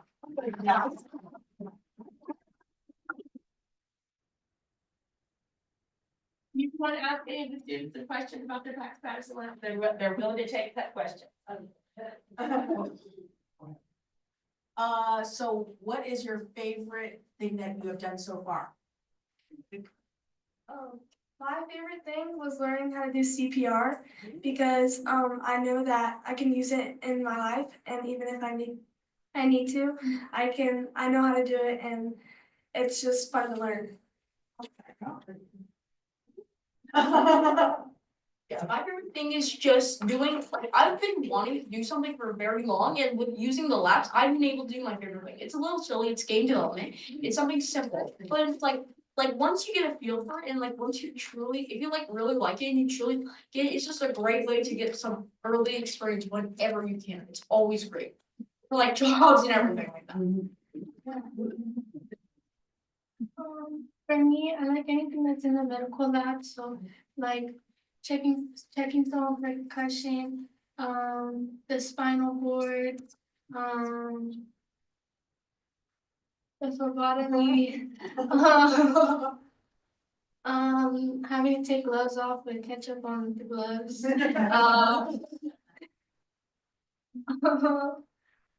one where you have to take, like, you have to dose the amount of medicine for a kid or an adult or a teenager. Thank you. So do you see yourselves possibly going into any of these fields that you? I personally believe, in my opinion, that I feel like with these labs, you can definitely see like what you want to do. So I feel like it's a yes for me.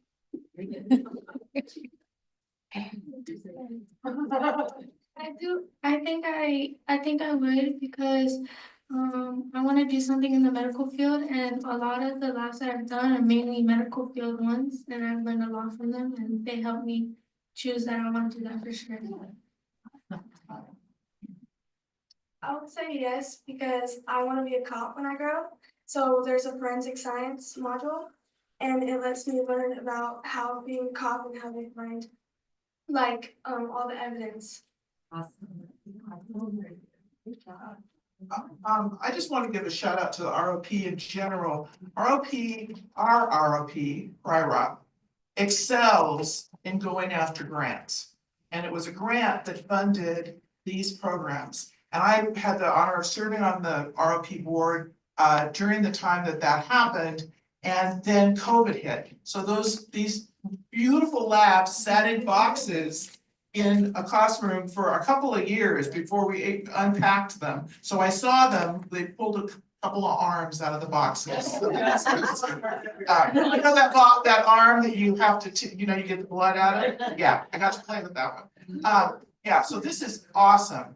I think even if it doesn't help you as a student find your career, because you're gonna change your mind and things are gonna change, it does help you to learn why you need to learn the other stuff in your day that may not be quite as exciting, but you're gonna need it in order to do this lab. So I'm hoping that is also a way of motivating you and keeping you, when you get frustrated with stuff you don't like so much, it's like, okay, well, there's a reason I need to have it. And you get past the frustration to the learning. So great job. I love that you mentioned that because I love telling my students that no matter what, if they hate every single lab that they go through in my class over a year, 2 years, they still learn that they don't like that stuff and that they don't have to go after it because that's time and money that, they could be spending otherwise. So thank you for bringing that up.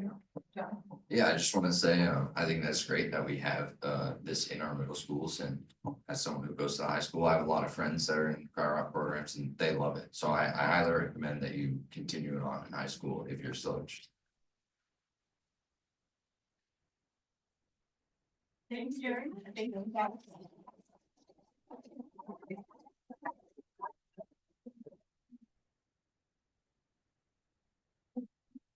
All right, now, public comment. First one up, Jackie Tolles Brake.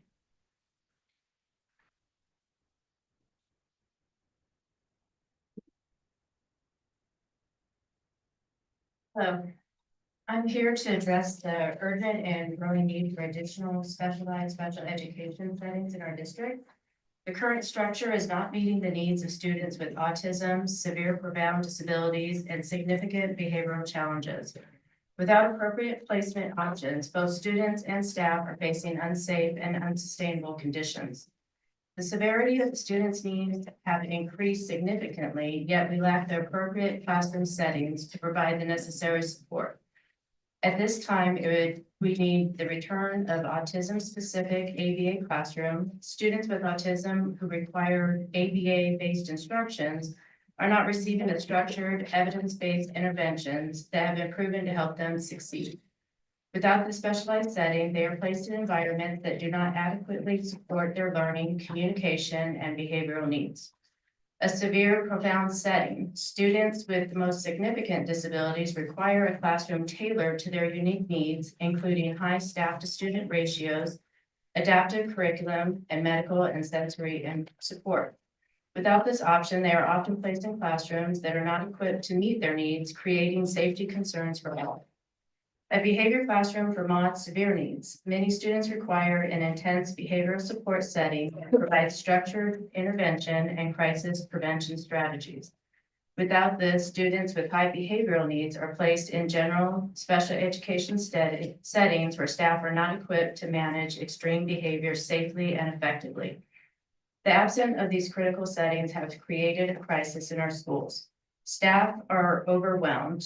There are overwhelmed 2 classroom aides to up to 15 students who require bathrooming, they require supervision, they elope. We get more than 2 kids that elope, and there's just not enough people. Students are not receiving appropriate interventions, and safety concerns are escalating. This is not only unfair to the students who need these supports, but also to the staff who are doing their best without the necessary resources. I urge the board to prioritize this program's needs immediately. We need action to ensure that our students receive the specialized education they are entitled to, and that our staff have the support necessary to create a safe, effective learning environment. I appreciate your time and attention to this matter, and thank you for your commitment to the success and safety of all our students in the district. Thank you very much. Next up is Debbie Murphy. There she is.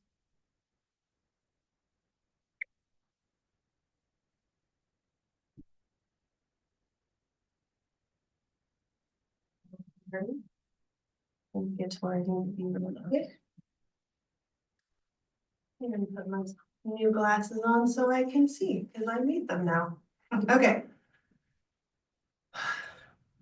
My mom always used to tell me, the squeaky wheel gets the grease, and you never squeak. I had a hard time advocating for myself. I'd just figure it out and make it work. This approach has carried into every aspect of my life, until now. I'm squeaking. In 18 years of teaching, this is my first time speaking to the board, save winning district and county teacher of the year in 2020. And my primary motivation for being here is to advocate for the safety of my and all mod severe students, the vast majority of whom cannot advocate for themselves. Most of our students not only have cognitive disabilities, but also have communication deficits as well. This prevents them from going home and telling their families about the student who stands up while the bus is in motion, screaming, spitting, hitting themselves, their one-on-one aide, and the bus, or the female student who ran from multiple staff members into the boys' bathroom and locker room, or the student who eloped from PE through the parking lot and towards the main gate, or the student who escapes from staff and throws learning materials and furniture at staff and students, or the student who doesn't quite make it to the restroom and is standing in the bathroom with feces running down their leg, unable to advocate for help, or how there was only one teacher in the classroom with all the students because support staff was assisting with other student needs or on their lunch, and certain activities had to be scrapped because there wasn't enough staff to safely continue. All students deserve dignity and respect.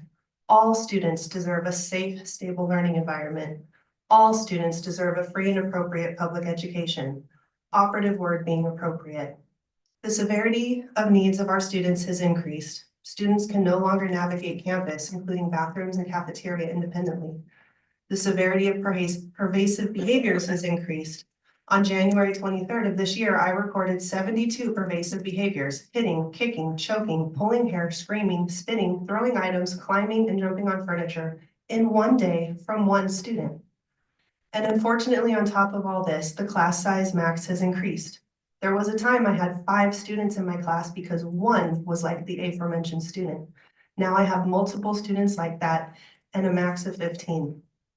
If our mod severe students were able to go home and effectively communicate to their families, not only the extreme events that occur throughout their day, but the way they individually feel and react to those events, this district would be buried in parent phone calls and would therefore be highly motivated to find a solution quickly. But they can't, so I must. We need smaller class sizes. We need a better student to adult ratio. We need more diverse, specialized, and appropriately inclusive placement options for our students.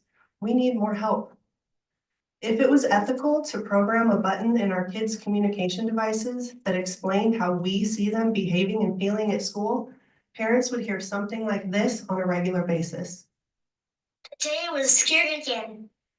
A kid was screaming all day and tried to throw a chair at me. Some kids were crying under the tables. I pressed stress and scared on my device and the adults took us to another room. Maybe tomorrow will be better.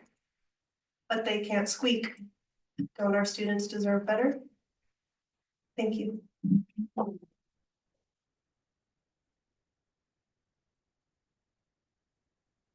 One more, Dawn Madrid.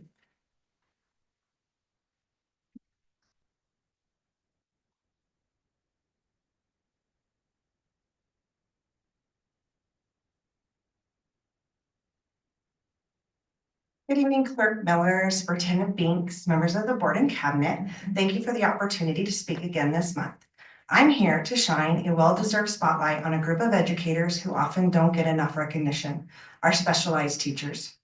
These dedicated professionals in intervention, teachers on assignment, PE, STEAM, music, drama, and art play a critical role in shaping well-rounded students and preparing them for success beyond the classroom. Let's start with our PE teachers, the champions of movement and wellness. In a world where screens dominate our daily lives, they encourage students to stay active, build teamwork skills, and develop lifelong healthy habits. They don't just teach sports, they teach perseverance, discipline, and the value of physical and mental well-being. Our STEAM teachers are molding the innovators of tomorrow. They introduce students to science, technology, engineering, art, and math in ways that make learning exciting and hands-on. They spark curiosity, encourage problem solving, and prepare students for careers in a rapidly evolving world. With their guidance, students are not just learning facts, they are learning how to think critically and creatively. Our music teachers bring the power of rhythm, melody, and expression into our schools. Music is more than an art form. It's a language that fosters confidence, discipline, and collaboration. Whether it's a student picking up an instrument for the first time or performing in a school concert, our music teachers inspire passion and dedication, proving that music education is essential to a well-balanced curriculum. Our art teachers provide a space where creativity knows no limits. In their classrooms, students learn to express themselves, to see the world through different perspectives, and to embrace innovation. Art education isn't just about painting or drawing. It's about fostering imagination, problem solving, and emotional expression, skills that are valuable in any career path. This year, our intervention specialists have embraced numerous new assignments and roles due to budget constraints. They play a critical role in supporting our at-risk students who provide tailored supports, accommodations, and interventions that address individual needs. In addition to their direct work with students, they also offer valuable professional resources and support to both certificated and classified staff, empowering them to effectively intervene in classrooms and enhance the learning environment for these students. Their dedication and expertise are vital in fostering academic success and ensuring that every student receives the support they need. When I asked our members to share insights about the specialists at their schools, a common theme emerged: unparalleled dedication to their craft. These specialists are committed individuals who consistently seek ways to integrate and enhance student learning in their classrooms. They thoughtfully align their specialized programs with educational standards and student interests, creating a cohesive learning environment. Furthermore, it is clear that they are devoted employees who go above and beyond for their school communities. They often invest long hours behind the scenes, contributing to productions, shows, sporting events, and dedicating countless hours to coaching and preparation. Their commitment significantly enriches the experiences of our students and fosters a vibrant school culture. Each of these specialized educators contributes to a learning experience that goes beyond their textbooks. They nurture talents, build confidence, and create environments where students can explore their potential in different ways. Without them, education would be incomplete. So today I ask that we continue to support and invest in and celebrate these incredible teachers, because when we empower them, we empower our students to become well-rounded, creative, and capable individuals. Thank you.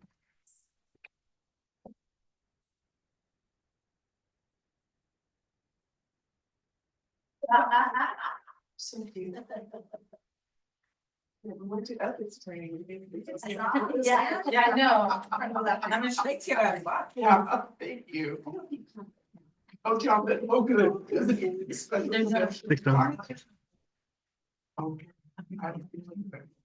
All right, next up is our student board member report. Yes, so today I have a report on all of our high schools within the district. So I have a slideshow up here soon with some pictures.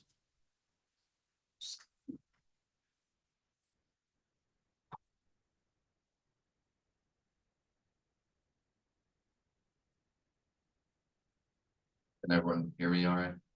Okay. So starting off with Green Valley Middle School.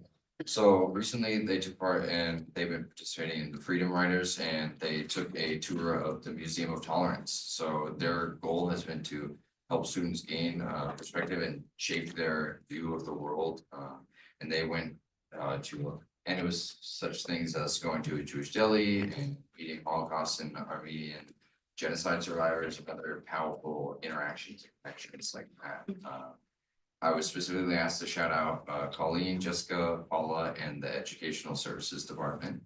Then on the next slide, we can also see that Green Valley has their Panther Press, or their school newspaper. So each issue is meant to combine several topics and themes, like it could be Valentine's Day, or they focus on sports, or they focus on highlighting students.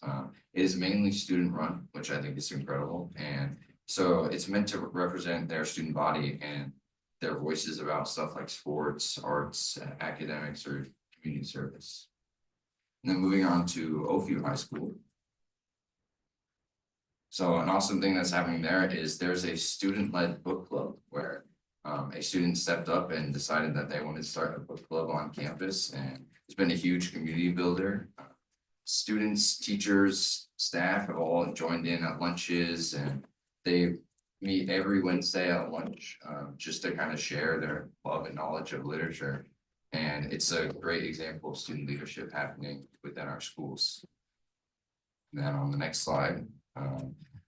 So at Oakview, they do weekly student success plans where every Friday during fifth period, teachers and students have the opportunity to meet one-on-one and talk through grades, assignments, credits, attendance, and stuff like that, so that their students are staying on track and meeting goals that they want to meet, and also the students and teachers and parents all want them to meet. And then for Yucaipa High School, so recently, our ASB and Link crew members on Dr. Seuss Day went to all of the elementary schools about the district, spent the day there reading with the kids, spending time with a lot of the younger students, which was really great. It was a great way to celebrate reading and motivate younger students by also showing them a role model student. So they can look up to those high school students that they met that day and really see themselves in the future and say, maybe I'll be like that in high school. And I also have been told to shout out that Yucaipa has a new social media manager. So if you go to social media, you'll see a lot more posting, and it's a lot more organized, and which I think is great. And it will show a lot of things that are happening at Yucaipa High School. And then on the next slide, I get to talk about something that I participated in. So recently we participated in the student advisory panel. So me, Elizabeth O'Brien, Benjamin Lingenfelter, and Belina Estrada, we went to the student advisory panel where the goal of it was for motivated students and very involved students throughout the district and throughout several districts to meet up with other schools and create groups within ourselves to come up with ideas of things we could improve in our schools and problems that we would like to address and possible solutions to that.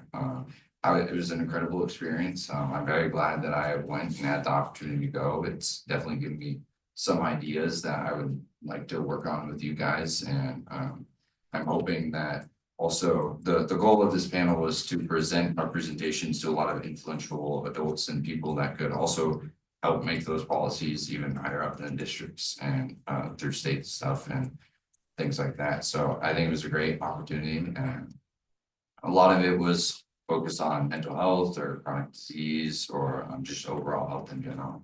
It was a very good experience. Also, just a quick shout out to the YHS boys soccer team for making 2 CIF finals for the first time in a couple of years. It's amazing. I think that's it for me. Thank you. So very good. All right, next up is 8.01, Amber.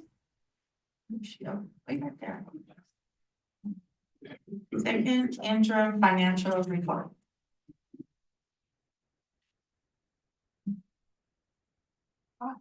Good evening, members of the board, Superintendent Binks and Cabinet. I'm back again. I don't know if you remember or not, but I presented first interim in December, and I said I probably wasn't going to be here in March, but here I am. So I will.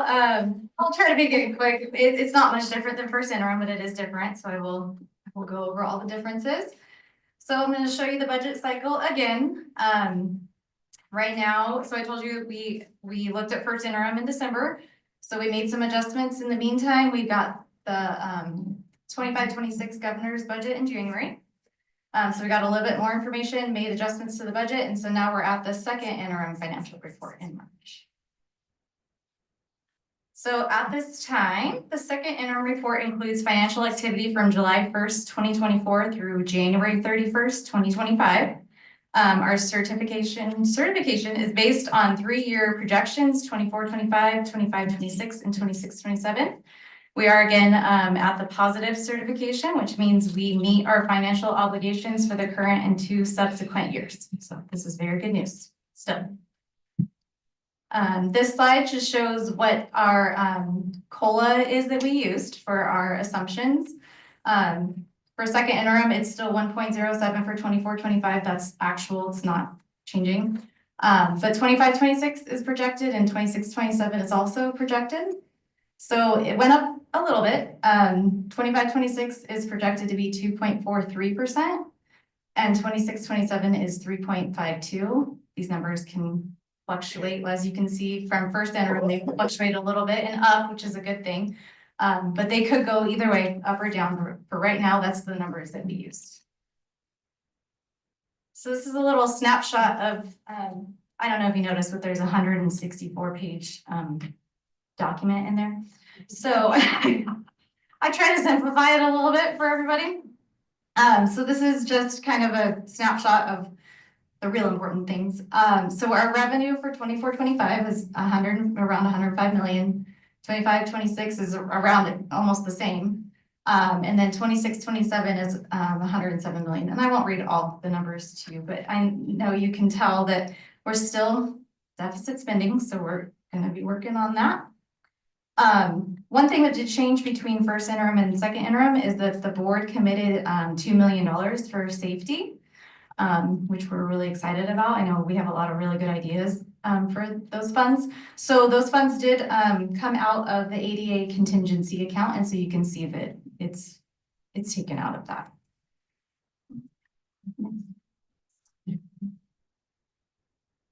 So I told you guys before, I'm a very visual learner, so I like to have visual things.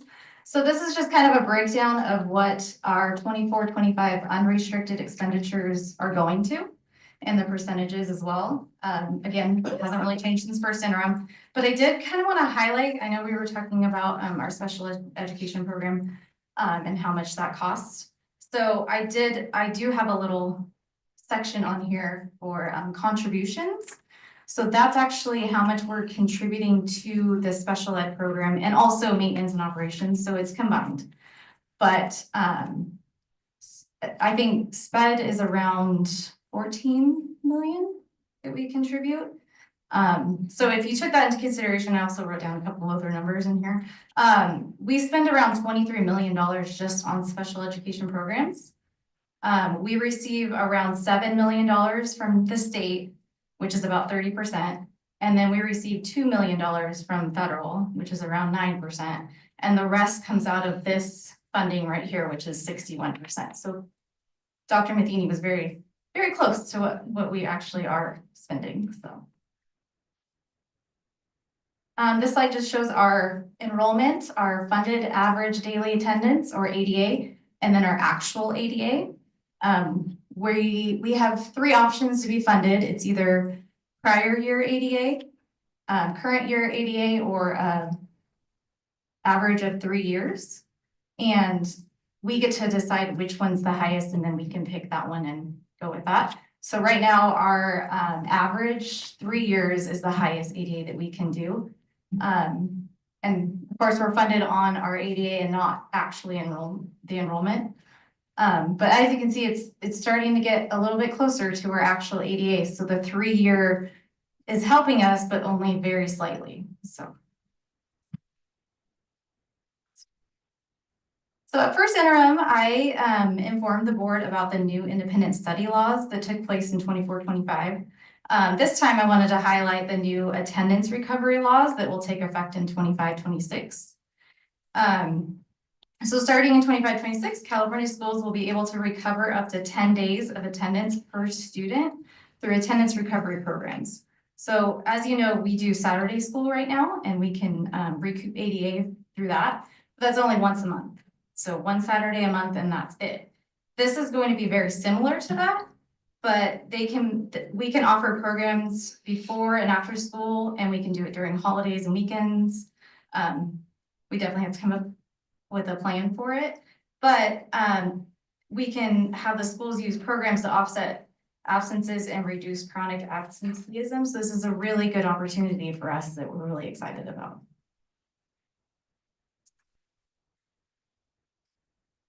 So future budget considerations, like I mentioned before, cost of living adjustment or COLA and enrollment are always variable and they fluctuate. Also our average daily attendance or ADA. We're hoping to recoup some more ADA this year from the independent study implementation that I spoke about in 24-25, and then also the attendance recovery programs for 25-26. I spoke about the deficit spending and that we're still working on strategies to bring down the deficit spending with the least amount of impact to our programs. And then we also have expiring one-time funds that will need to move expenses from different funding sources that will be eliminated in June of 2026. So we're also working with Ed Services on that. So our next steps. The May revise of the 25-26 budget will be released in May. And then in June, the 25-26 budget will be presented to the board for approval. Maybe it'll be me, I'm not really sure. And then September of 2025, the 24-25 unaudited actuals will be presented to the board for approval. So that is our final numbers. Those aren't estimates anymore. That is what happened in 24-25. So you'll have our final numbers in September. And then finally, I just have recommendation that the board approves the second interim financial report with a positive certification. And then if you have any questions, I'm happy to answer them. I'm kind of on a roll. Okay, so in budgets past, we've been very aware that California's state budget is very volatile and very dependent on the overall economy. Okay, so the inflation was down. We were out of the fear of recession had been reduced. That has changed again. And so as we're looking at future funding and what COLA will be, if inflation continues, that affects what we can buy. But also, if there is a recession in the past, that has a major impact on what the state offers for COLA. Is that accurate? That's very accurate. Okay, so I'm worried. Thank you. Well, if I can do anything to help you, let me know. Can you? I appreciate it. Any other question? No. Thank you, that was Thank very, you. very good, I understood it. Yeah, thank you. All right, yes. Do I have a motion to accept the second interim financial report? Motion by Board Member Cruz. Do I have a second? Second. Second by Board Member Bannister. All those in favor? Aye. All those opposed? Chair votes aye. Right. And it's approved. All right, very good. This 8.02, this is a sub-fund that we are establishing. Any questions about that? Anybody? All right, do I have a motion? I'll move. Motion from Board Member Avila, second. Second. Second by Board Member Bannister. That's okay. All those in favor? All those opposed? I vote aye, and this passes. All right, 8.03, kitchen modernization project at Wildwood Elementary School and Ukaipa High School. Cool. Move to approve. Any Second. questions? No. Second. Second. I'll back them up. And Board Member Avila backing him up there. All those in favor? Aye. All those opposed? I vote aye, this passes. Next. 3, 8.04. Oh, my favorite thing. This 8.04. This is for the LOR for the kitchen modernization and at the 2 schools. Do I have a motion? So move. I'll back him up. All right. Second. And then second by Board Member Avila, a motion by Board Member Brother. And backup by Board Member Bannister and a second by Avila. And all those in favor? Aye. All those opposed? I vote aye, and this passes. Then my second. 8.05, this is for the inspector of record for the solar project. This is district-wide, do I? Move approval. All right, motion by Board Member Bannister, a second. I second. Second by Board Member Cruz, all those in favor? Aye. I vote aye, anybody opposed? This passes. 8.06, this is purchase of audio and visual equipment for Wildwood Elementary School and Ukaipa High School. Any questions? Do I have a motion? Second. And I'll back him up. All right, there we go.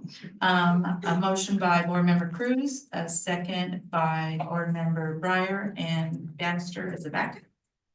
And all those in favor? Aye. All those opposed? I vote aye, and that passes. All right, 8.07. This is a recommendation to reject the bids on the fencing for competitive for CECA, Mesa View, Parkview, Ukaipa High School. The bids were out of our budget. So do I have a motion to reject these bids? I'll move. Motion by Board Member Avila. Second. Yeah, what's questions now or after? Oh, go ahead, second. Yeah, so what's the plan? Because we need the fences. Yeah, we do. The plan is to go back out, walk the projects, do a priority, and then see if they come back in at a lower rate and just a little bit of time. I don't know that they will, but going out for all of them at one time we thought would work well, but we will prioritize. And so we'll be working with our teams to go out and see what that looks like. Okay, so worst case scenario, we just do them one at a time as we can afford them. Okay. Correct. Yeah, and I agree. We need to ask them to go back and sharpen their pencils a little bit. Yeah. And maybe come down in price there. Yeah. Yeah, thank you. All right, Give me a second, still. maybe there's a second, right? Yeah, I'll second. Second by board member Bannister, all those in favor? Aye. Aye, I vote aye. All those opposed? All right, 07. Passes. 8.08, it's the piggyback legal bids and contracts for desks at Dunlap Elementary School. Move approval. Motion by board member Bannister, second. I second. Second by board member Cruz. All those in favor? Aye. All those opposed? Aye, and this passes. All right, 8.09 is the purchase of the desks for Dunlap Elementary School. Approval. Awesome. I second. Awesome. Second. All right, motion by board member Bannister, a second by board member Breyer. And a backup by board member Cruz. All those in favor? Aye. All those opposed? All right, I vote aye, and this passes. 8.10, I'm sorry. This is a second review of revised board policy for independent study. Do I have a motion? I've moved, I'll move approval. I should ask for. Second, I'll second. any questions? All right, a motion by board member Bannister and a second by board member Avila. All those in favor? Aye. All those opposed? I vote aye, and that passes. All right. 8.11, this is for replacement purchases of some books for English classes. Do I have a motion? Oh, well, do I have any questions first? I move approval. All right. I second. All right, a motion by board member Bannister, a second by board member Breyer, with a backup by board member Avila. All those, In favor. I almost said oppose. Don't oppose this, please. All those in favor? Aye. All those opposed? I vote aye, this passes. Oh my goodness. 8.12, this is for a consultant agreement for the Freedom Riders Foundation. Any questions on this? Yeah. It's a great project, yeah. I move. A motion by board member Cruz. Do I have a second? I'll second. Second by board member Bannister. All those in favor? Aye. All those opposed? All right, well, aye, this passes. 8.13, this is for cultural arts at Dunlap Elementary School. Folklorico cultural dance lesson. I like that. Fun. Yeah, that's Yeah, fun. move approval. All right, motion by board member Bannister, a second. I second. Second by board member Cruz. All those in favor? Aye. All those opposed? I vote aye, and passes. All right, 8.14, Victor Community Support Services Agreement. Any questions? Yeah, I know I read it, but I don't remember. I can help with that. Board Member Bannister, this is for a services agreement with Victor Community. At this time, we have to do individual approvals each time a licensed therapist or specialist comes onto one of our schools. So entering into a service agreement would just allow people to come and visit our sites in a lot easier way. Okay, thank you. Streamline. Yeah, I move approval. All right, motion by board member Bannister. Do I have a second? Second. Second by board member Avila. All those in favor? Aye. All those opposed? I vote aye. That passes.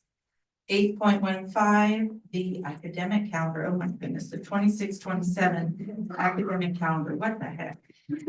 Yeah. I move approval. Time marches on. Motion by board member Bannister. Second. I second that. Oh. Second by board member Cruz. All those in favor? Aye. All those opposed? I vote aye. Oh. Yes, please. Yeah.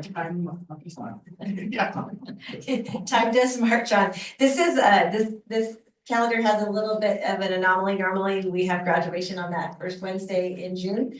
And this time, because of the way the holiday falls, it just didn't work. And so our calendar committee worked on it. And so we're making note that it will be on Thursday. It'll be a Thursday graduation, which is a little bit, I know, it's a little bit different for us. So Thursday. All those seniors are weeping. Yes. Another day. Oh, yeah, huh? It'll come back. It'll One come back more to Wednesday, but just putting it out there now. Just put it on. Oh, yeah, you'll be gone, you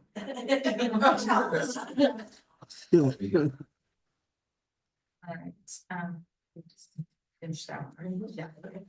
8.16, this is YCJUSD tentative agreement. I want to move approval on that one. All right, Board Member Bannister, motion, and do I have a second? I second. Second by Board Member Cruz to, all those in favor? Aye. Any questions I've got to ask? No? Okay, and anybody opposed? No, I vote aye, that passes. That's the hardest part. You don't. Goodness gracious. I think we're already. Okay, the consent calendar, 9.01 to 9.16. Does anybody want to pull anything? No. All right, do I have a motion for 9.01 to 9.16 on the consent calendar? Board Member Avila, and do I have a second? Second. Second by Board Member Bannister. All those in favor? Aye. All those opposed? I vote aye, and that is passed. Done. All right, then the just information, first review of the board training. Any information on that you'd like to share? Well, I think that we'll have to at some point do a board workshop to put together a professional development. Okay. Okay. All right, and then the next one is the just information, but business services first review for policy. Right, same thing, 10.03, 04, they're all just informational. All right, and now we're on to 11.01, additional administrative information. Okay. If you don't mind, I'd like to start with Dr. Anderson if she has any. Sure. I would just like to again comment on, I know it was CECA's board meeting prior, but I know how much work goes into the visit and how much the staff does there. And it's an amazing process, but it's a lot of work, and the staff's absolutely amazing with how thorough they are with that. Mr. Stolz. Thank you, Superintendent Mason and Clerk Miller. I just want to reach out and say I deeply appreciate and love working with the YCA negotiations team. Ron Dawson, thank you as co-chair of negotiations, and Tara Vick for your colleague. It's a lot of hard work that goes into that. I definitely appreciate the collaborative approach, the good, healthy relationship we have. And it's a lot of hard work reflected in the decision tonight. So thank you to you and your team. It means a lot. And I would like to thank the board as we near the end of the year, and to our audience, we will have multiple presentations. They always jam up in the spring. That's just how they roll. So thank you for your patience and attentiveness to all of them. We will have more at our next board meeting, and moving towards graduation, a lot of celebrations. Also wanted to make sure to recognize Dr. Matheny coming out, and all of our presenters, and Dr. Engel. We partner with some great organizations that include other districts. We all learn from them.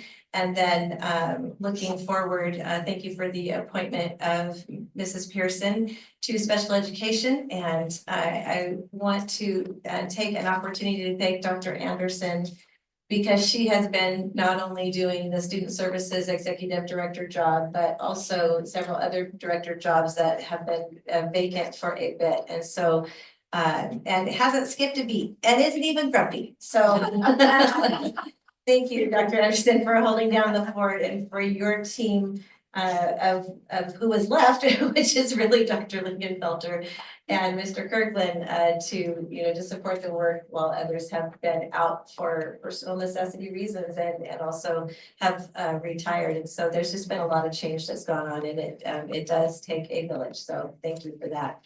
And then also, I just wanted to comment that over the past 3 years, the Board of Education had been working on goals that they had derived together. And so that'll probably be a study session that we'll want to do now that the board has changed a bit.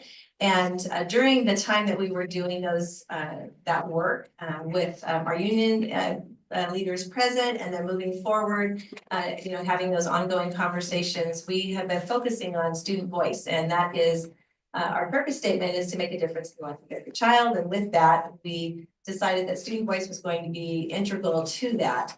And how student voice has worked in the first year, which was last year, is that we had selected a student to do that work.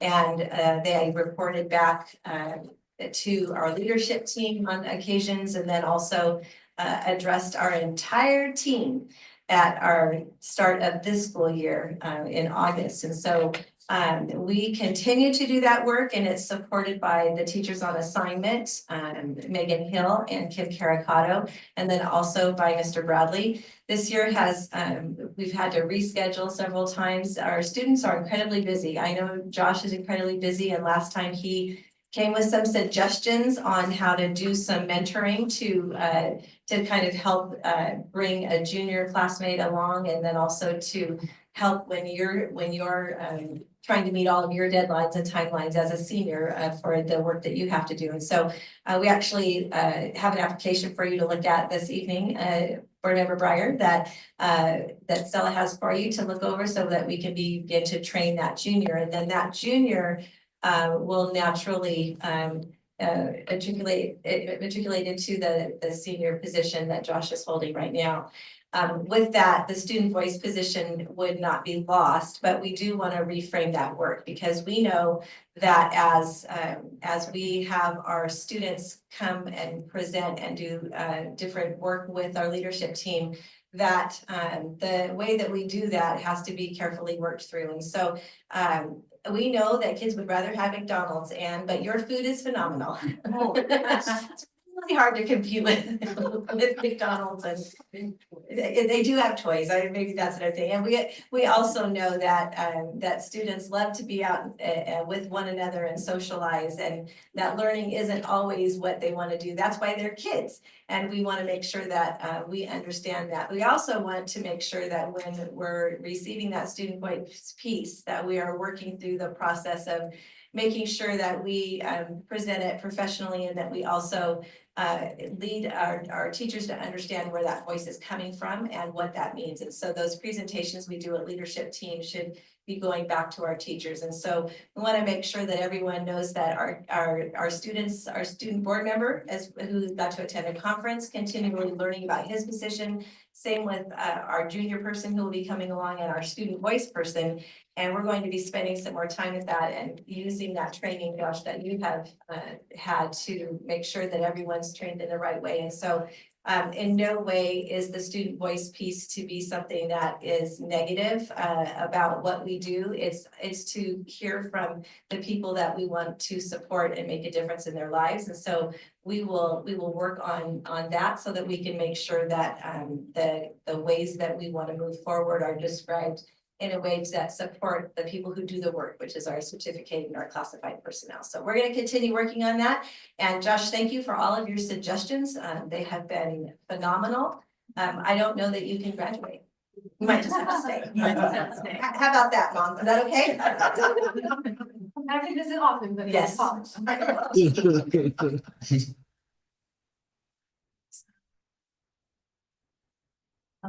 right. Josh, you want to say something? Sure. I'd like to say thank you for working with me on rolling out the opportunity for juniors to also be student board members.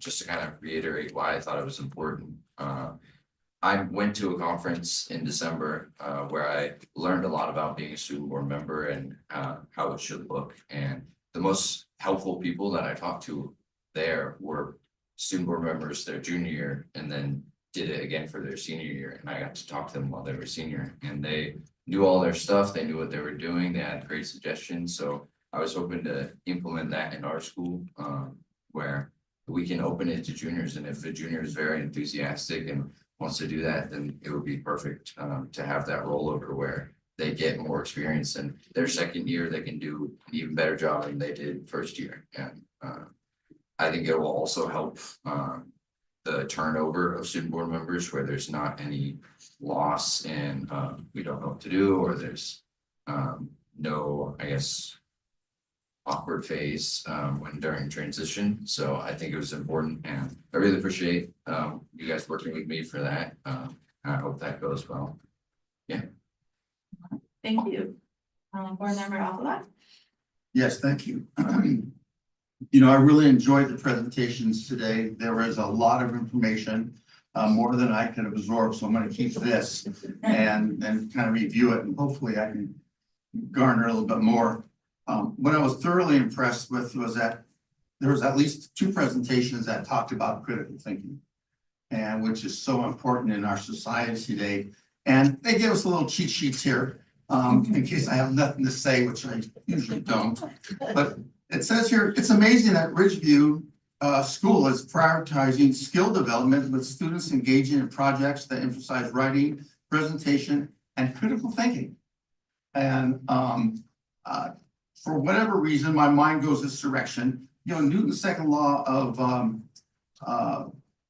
thermodynamics is for every action, there's an equal and opposite reaction. And critical thinking addresses that.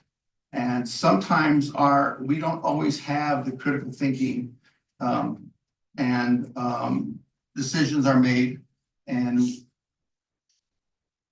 we lose out. So I'm very happy to hear about Ridgeview, you know, promoting critical thinking, and how I believe Valley was promoting critical thinking, and who's the other one here? Tri-Ross promoting critical thinking. It's so important for us to teach our children that. Teach us to read, to write, give presentations, and to think critically. So our decisions are based on sound judgment, not just passions. And finally, that the 4th and 5th graders at the school are practicing their presentation skills by sharing their colonies and mission projects with classmates and parents. I've always enjoyed that part.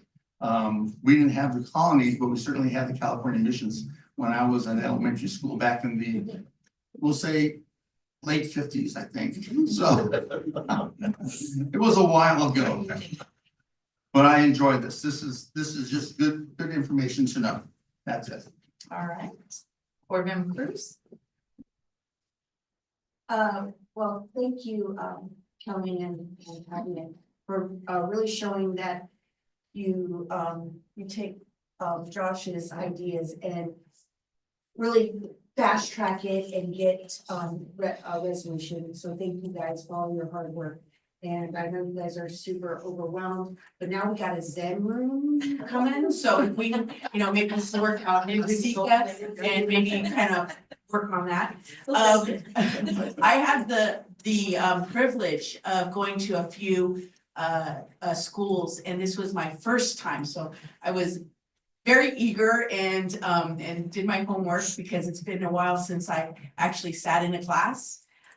I'm not going to say the year of when I was at, but it was a while back, and I love school. I love school, and a lot of my mentors were teachers, so I commend all of you. But one of the classes that stood out was Ridgeview, like David was saying, and I sat there, and all of their curriculum in every class was just amazing, and the teachers and the students were so excited. And I sat down. There were several different, you know, they were at desks, and then they were at tables, and one of them, they were sitting on the ground with a small table. I said, you know what, let me engage, let me get down there. And I did learn a different way to do fractions. I would get the same answer if I did it somewhere else, but it was something, like you said, critical thinking about something, a different way to get to that same point. And I learned a lot going into those classes. And in regards to, we went to different levels and knowing that the third graders are really having those hands-on experiences in science, with, those magnets. And I think that's fantastic. In third grade, gosh, I don't even remember what I was doing in third grade, but I certainly was as advanced as you guys are teaching these kids and really growing them. So thank you to all of the presentations that we heard today. You guys give it to us in little bite-sized nuggets, and I truly appreciate that. Have a great March, and thank you. Thank you for the candies. That's pretty good. All right, board member Danster. Okay, well, I've said a lot tonight, but I guess I'm That's up for all. okay. So I would like to, well, first of all, before I forget, congratulations, Mrs. Pearson. Thank you very much for taking on yet another role for the benefit of the district. I know you'll do really well, and I know that you have fostered relationships all the way through in your career here in Yucaipa, and that will stand you in good stead as you step into this new role. And tell Rob, I'm sorry I didn't recognize.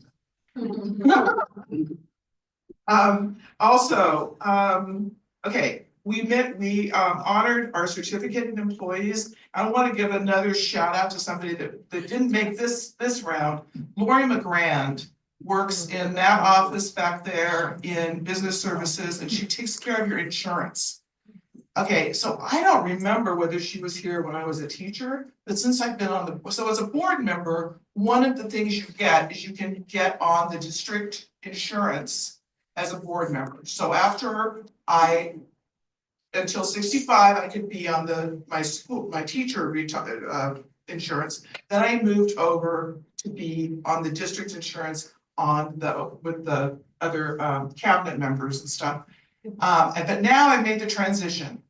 I am taking up my federal benefit. I'm using Medicare, and I had so many silly piddly questions to ask Lori, and I didn't think of them all at once. I thought of them one at a time, and she was infinitely patient and sweet and kind and very knowledgeable. So I really appreciate it very much.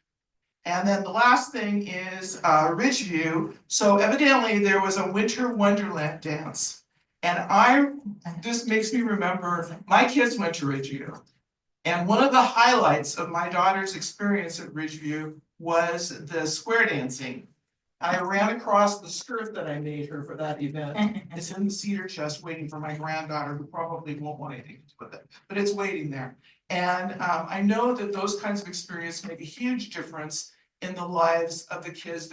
You're building memories, and when they go to high school, they know some of those same people that they went to elementary school, and in their senior year, they start talking about that stuff again. So it's wonderful that condition continues, and that's it. So thanks, everybody. Thank you. All right, my turn. Congratulations, Kathy. You're gonna do amazing things, and you've left Mesa View in good hands. You've done amazing things there. I foresee just even more with your new position. I'm really happy. Congratulations to all the classified school employees of the year. I wanted to shout out 2 of them, and I know we went so long, they're gone, but I'm going to anyways. 2 of them are very special to me. Denise Hamilton, she was Mrs. Copeland when my kids went to school at Wildwood, and she's still there. She's now a para, and she's amazing and kind and sweet, and like all the other classified employees. And then Catherine Chalice, who also has a very special place in my heart as the nurse and a kind, sweet friend. So I just want to shout out those 2 and everybody else. Congratulations. I do want to make a comment, well, real quick, Josh, great idea about the junior. I just wish we would have thought about it last year, because then we would have had you for 2 years. So we're a little too late. You have Darn. other children coming up? Sorry, he's the last. He's the youngest. Darn. Oh, my God, you got cousins. And then, just a real quick comment about public comment. I appreciate public comment. I was one of you once too. I did that a long time ago. I listen, I take notes, and I ask questions afterwards. So I don't, even though we might not respond, I always ask questions afterwards, and I appreciate it because it starts a conversation with all of us. So I appreciate that. I'm gonna read something because words don't always go from my brain to my mouth properly, and I want to be able to say this right. So I'm gonna read something. As Kelly mentioned, we, the board, appreciate hearing all sides, good and bad. Our job is to have a broad understanding of how the district is doing and develop a vision for the superintendent to lead and work to make our schools better for our students, families, and employees. With that being said, we also recognize there is a whole lot more good than bad. Our teachers, custodians, counselors, child nutrition team, maintenance and operations, and I can name everyone, but for the sake of time, we've been here a long time. You are all doing great things every single day for our kiddos, and you are appreciated.